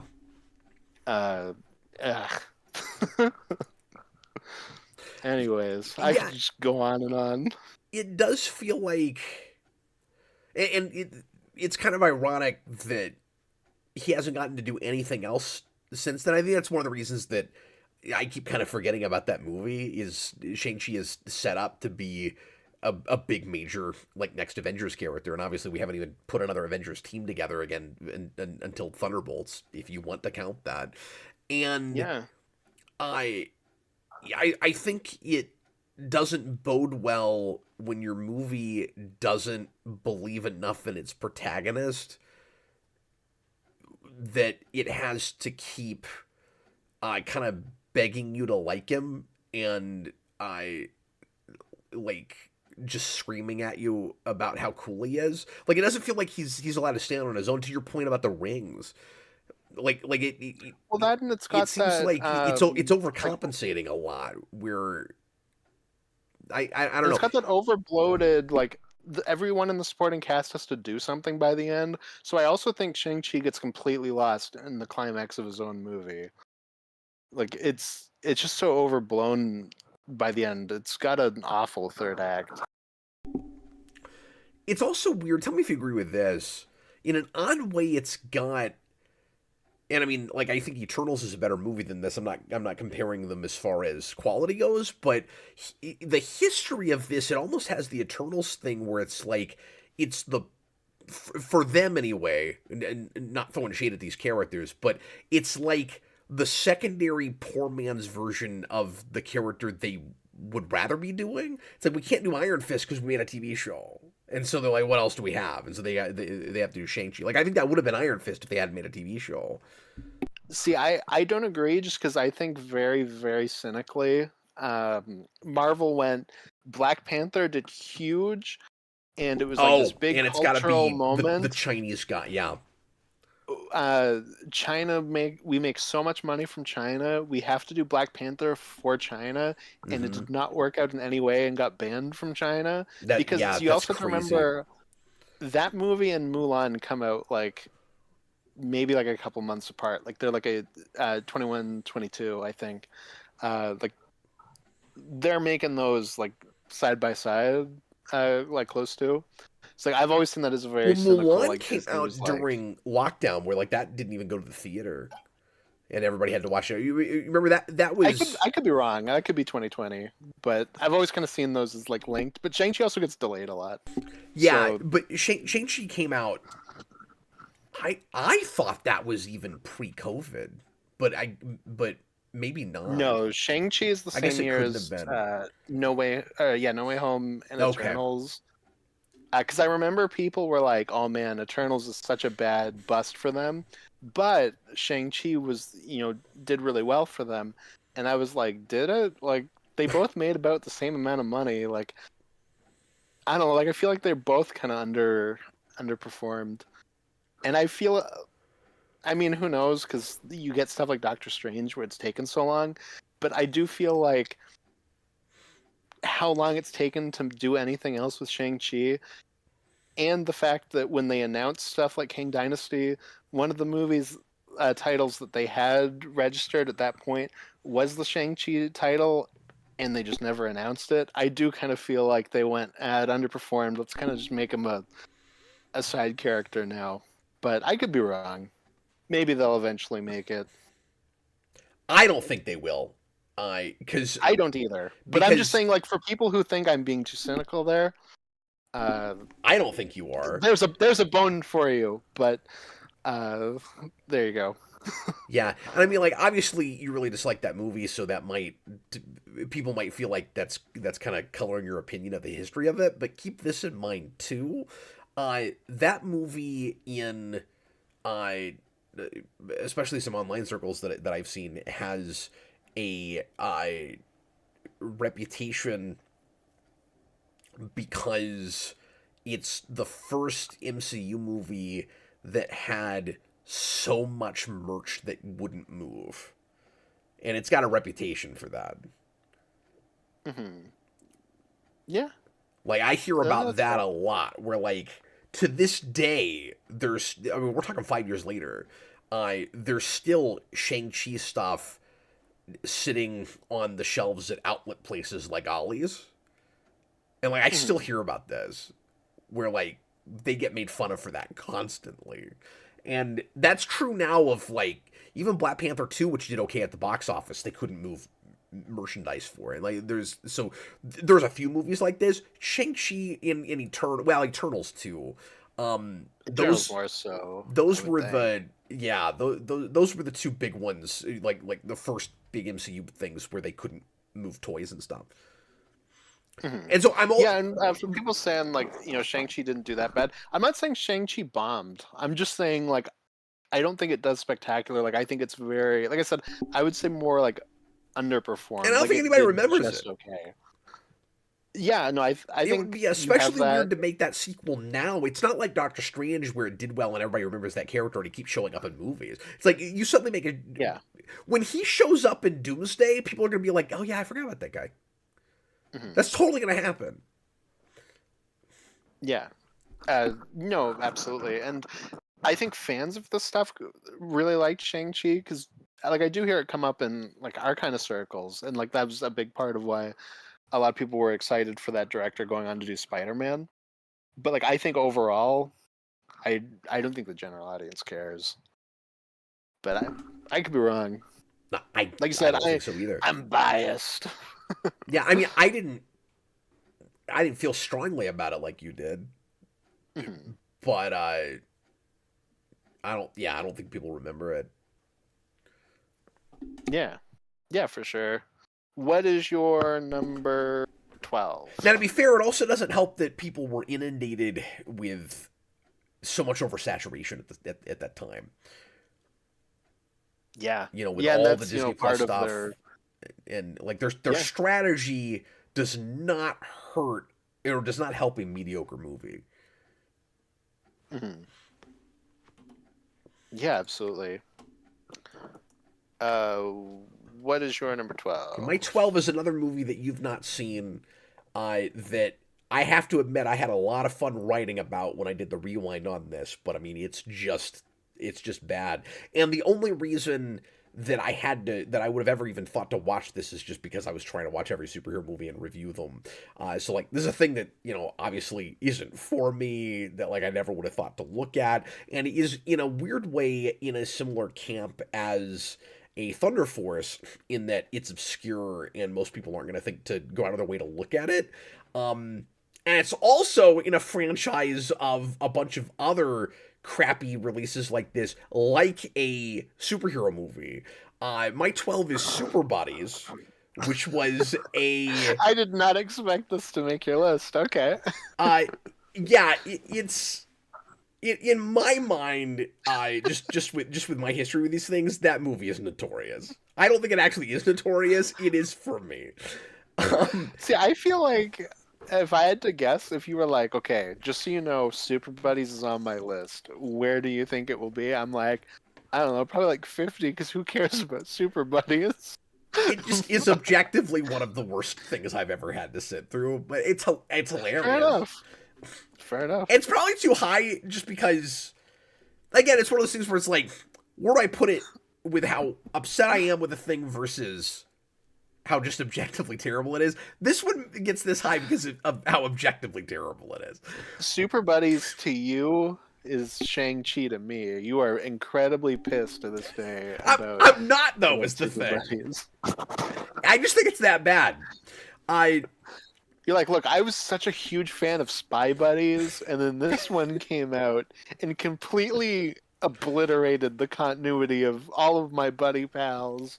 The most baffling thing to me about Super Buddies is they actually gave them superpowers. Like, I really thought it would just be a bunch of dogs that put on capes and, like, pretended to be superheroes. And, like, they got these stupid gemstone things and actually had powers, which makes it worse because of all the horrible CG with the powers that they get. But it is, I can't wait for you to have to sit through that. Watch me love it. You probably will, honestly. Super Buddies is the most blatantly shot in Vancouver movie I've ever seen. Oh, I see. So just being from my country makes it one of the, like, 12 worst films ever made. It feels extremely cheap because they took a bunch of dogs, put them in capes, and then went to the Smallville farm.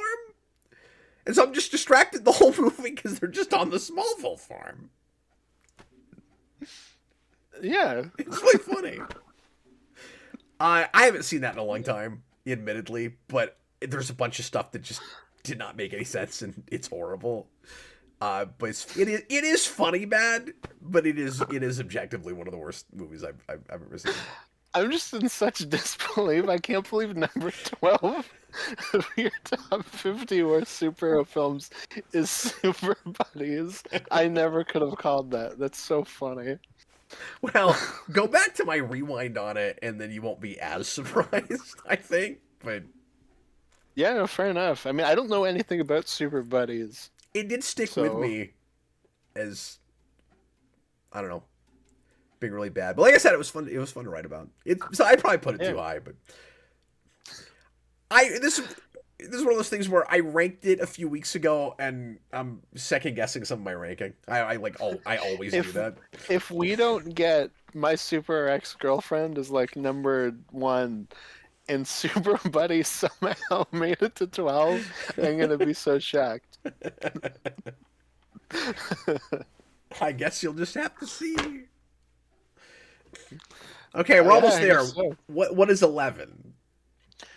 My number 11 is one we already talked about tonight, so we don't have to go into it. Cool. Is Captain America: Brave New Day. Oh, okay. So you had it 4 above me, which is probably correct. That's probably right. Yeah, I mean, So it's it's close to. So when we did the MCU ranking, did we both have the same like last spot? Did we both say Brave New World was the worst? Because I think you had something over it.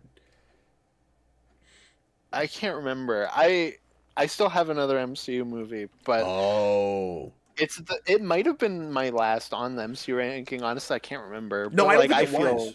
That's why I was surprised by this. I didn't think you had Why am I not thinking of what it is? I can check my MCU ranking. I'm not thinking of what you're. Wait a minute. What's up? Oh no! I was like, there's another one I was missing. Oh, I'm just dumb. Okay, there we go. Now I see what's going on. Sorry, I have 2 more MCU movies. Sorry, it threw me off looking. I don't even right off know what they are. You've already said the Thor movies, right?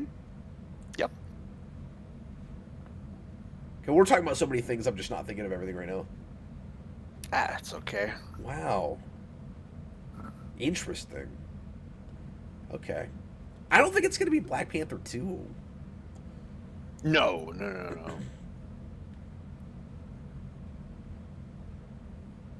But Captain America anyway, is bad as we described earlier, so we don't have to get into it again. I'm more baffled by the fact that you put that 4 higher than me, and you think there are 2 MCU movies bad enough that they deserve to be on your top 10. That's fascinating. Okay. I'm excited to see what that is. Yeah. No, I mean, my bottom 3 for the MCU are all interchangeable, so it's, it could be any of them. Well, and, like, if I went back to that video... Oh, yeah. Good call, RJ Godzilla. He's going to have Quantum Mania there, probably. Because I don't think you've said that yet. I have not. But it's not going to be 2 Ant-Man movies. Like, I doubt very seriously that Ant-Man and the Wasp is there. No, that movie's fine. Because I think you like that movie slightly more than I do. Like. Yeah, that's just man. Pop culture guy. He's already said Underdog, so technically you would take Underdog over Super Buddies. That's true. Which I also could not have guessed. Yeah, I'm not even sure that's right. I think I actually almost would rather watch Super Buddies again, just because I just think it's objectively bad. I don't know. This is hard for me. That's fair. I'm no good at this. Austin is poking so many holes. Get you. He's poking so many holes in my list that this list is going to be on his top 50 worst lists ever made. Yeah, it's going to be nothing but Screen Rant list. Or yeah, I think that's who you use. Yeah, and then this list. It's CBR, I think, more than it's Screen Rant. Isn't it? You're right. So nothing but CBR and then this list. See, I thought you were gonna say, what's that crappy YouTube channel that does all the lists all the time? Oh, Watch Mojo. Watch Mojo. That's what I thought you were gonna say. It's gonna be a bunch of Watch Mojo lists. Watch Mojo has my favorite top 10 of all time, which is top 10 assassinations. Like the most unhinged list. How do you rank them? What are you ranking that by? Like, people you're glad were assassinated, or like just the coolest way they how well the jobs were accomplished? Who assassinated someone the most effectively? Number 10 was like they got the job done. It was mission accomplished, but in like a George W. kind of way, where they kept going for a while.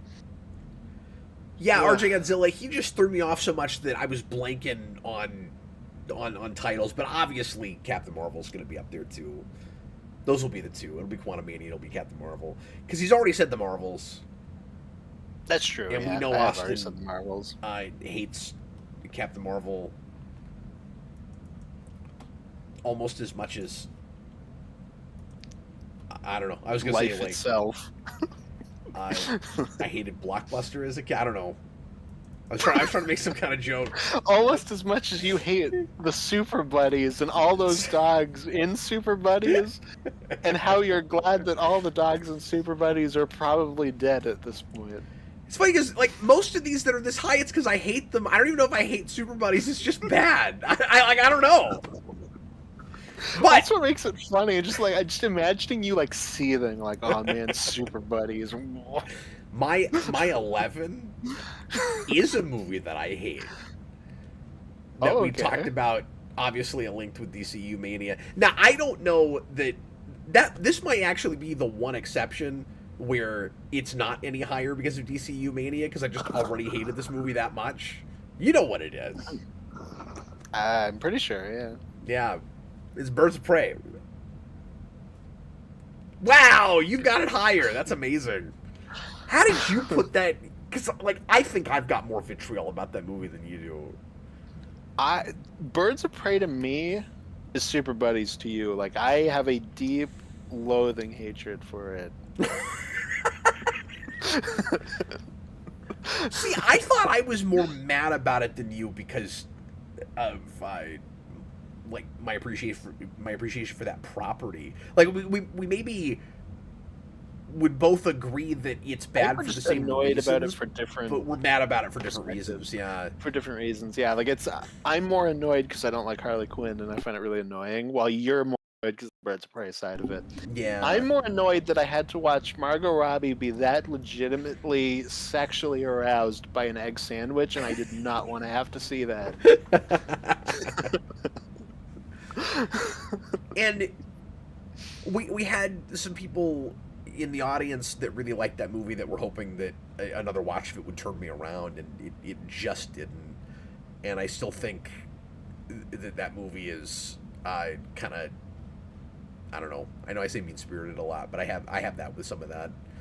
And there's some cool action at the end. That's about all I can give it. I think just in general, it's got some pretty good action, like just well choreographed action. But yeah, but it's like that doesn't save a movie to for make me. up for how annoying every character is in it.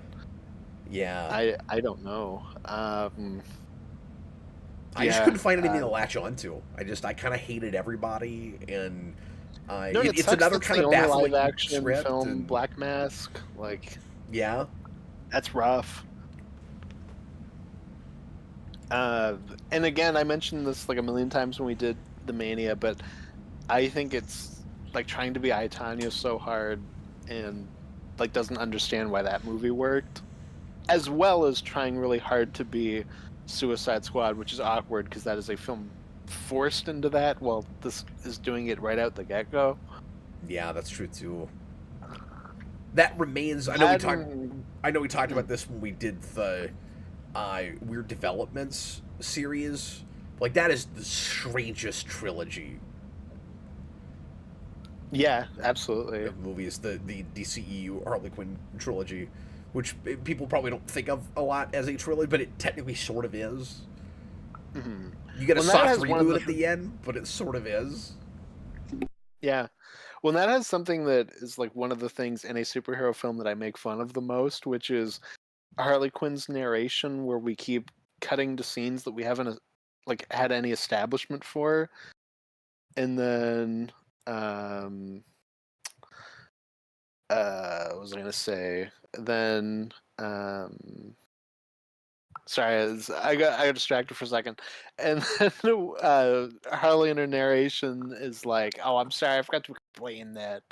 I got to go back," and then we like flash back to why we're in this scene currently. They do that like 6 times in that movie, and we have to see Huntress's backstory like 4 times.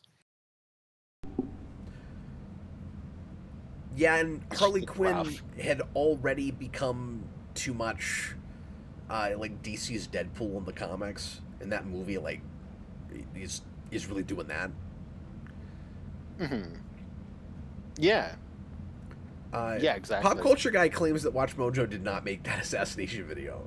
I just, because that was what I got distracted by, so I put in Watch Mojo Assassinations.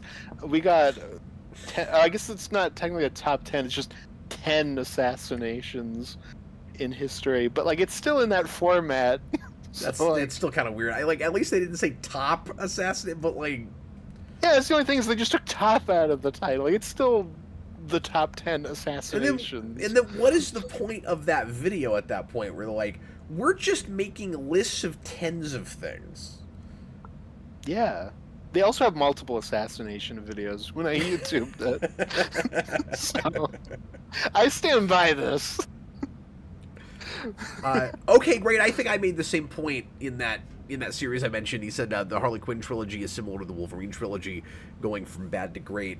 Except with this, I think I kind of dislike Birds of Prey more than Suicide Squad, but I can't say that it's a worse movie. You know what I mean? Like, it's definitely better made than that. Say again? Yeah. I flip-flop on them. Like, I go back and forth between which I think is worse. And on this one, like I said, Suicide Squad got a huge plus just because I had fun laughing at it with you guys. So, like, it gave me more enjoyment while watching it as opposed to Birds of Prey, which I didn't have. So, Yeah. like, right now I feel like I like Suicide Squad a little bit more. But could that flip-flop at some point again? Possibly. Yeah, and unfortunately, you will have to watch them again. It's true.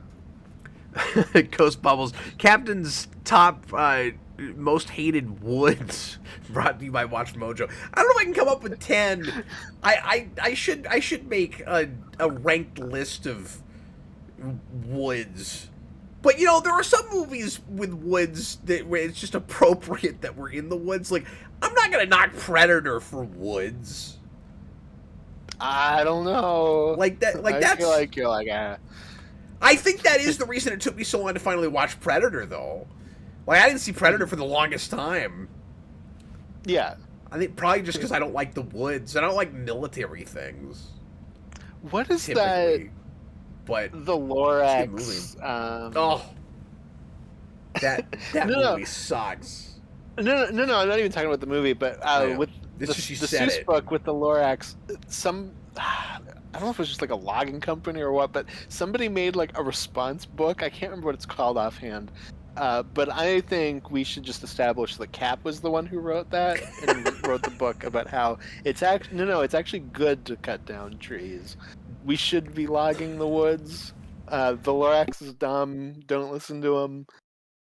Look, I'm not saying there shouldn't be woods. I'm just saying I don't want to watch movies with characters walking around in them, especially that are supposed to be like $200 million blockbuster films.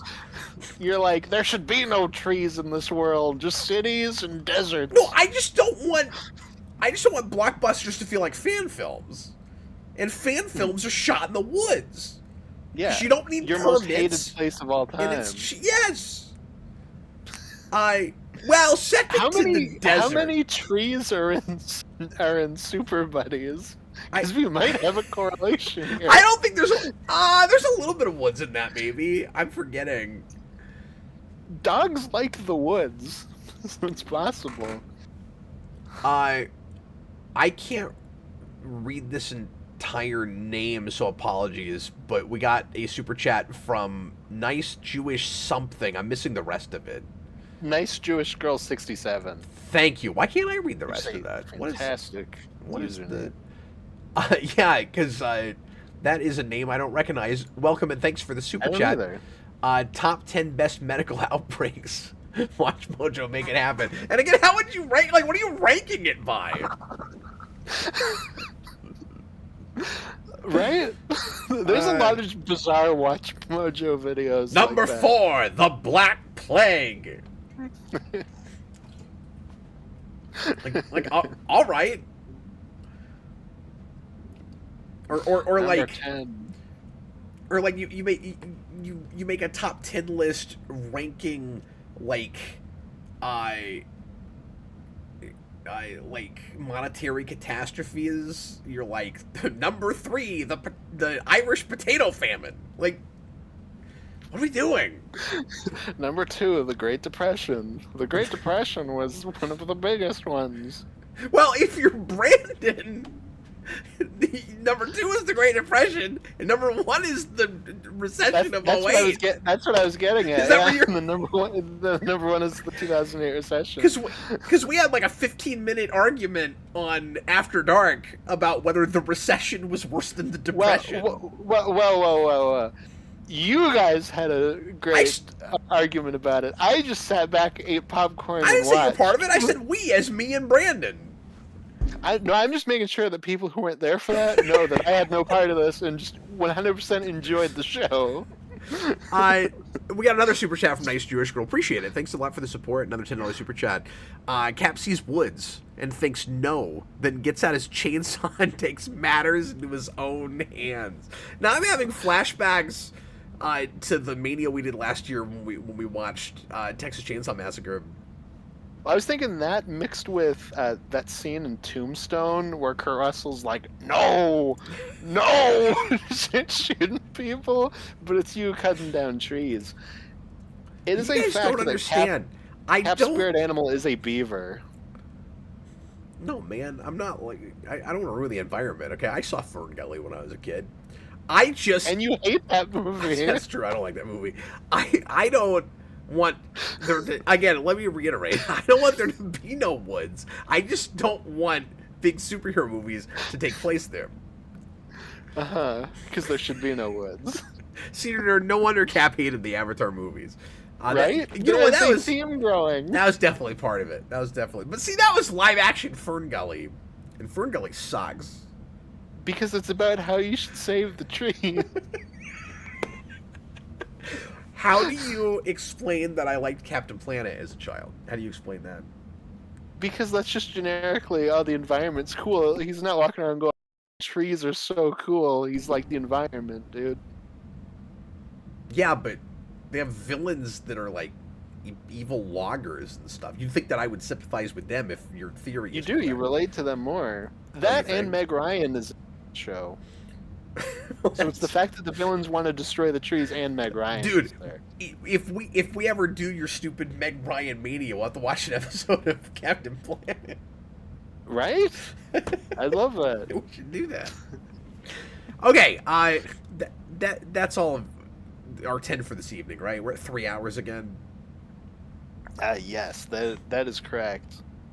Okay, apologies for long-windedness, but we've only got 10 left. We're going to do those on Friday.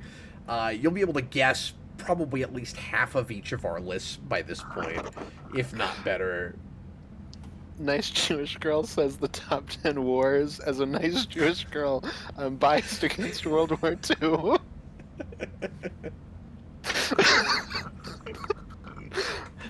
So, fair enough. So, I gotta be honest with you, and this might not be true, but I'm starting to think that this might be someone we know that changed their name, and I'm between... God, I hope so. I'm not gonna say who, I'm between a couple of people right now. Yeah. There's someone in particular I think this might be. I'll tell you afterwards. Okay, sounds good. Well, everybody, thanks a lot for watching. Sorry, we're going to say Austin. I was going to say, but that probably would rank high in the Watch Mojo Top 10 Wars video. It probably would. As long as there's not any, like, fictional... you know what? I knew it. I knew it was Teddy. I'm going to say it now because he came out and outed himself. I knew it. Because... That's who I was thinking of when you said that. It was. I was like, yeah. I think that's who that is. I think you're right. Well, when I saw that username, I assumed, of course, that it was just somebody that hadn't left Super Chats before. And then reading the first one, I was like, the cadence of this joke is familiar. And it's a $10 Super Chat, and that tends to be his dollar amount if he leaves a Super Chat. Yep. You cracked the mystery, Sherlock. Look at me, I'm Geekvolution's greatest detective. Thanks a lot for watching. Appreciate you guys. Good night, everybody. Thanks for watching. Good night. We will see you on Friday. Bye, everybody.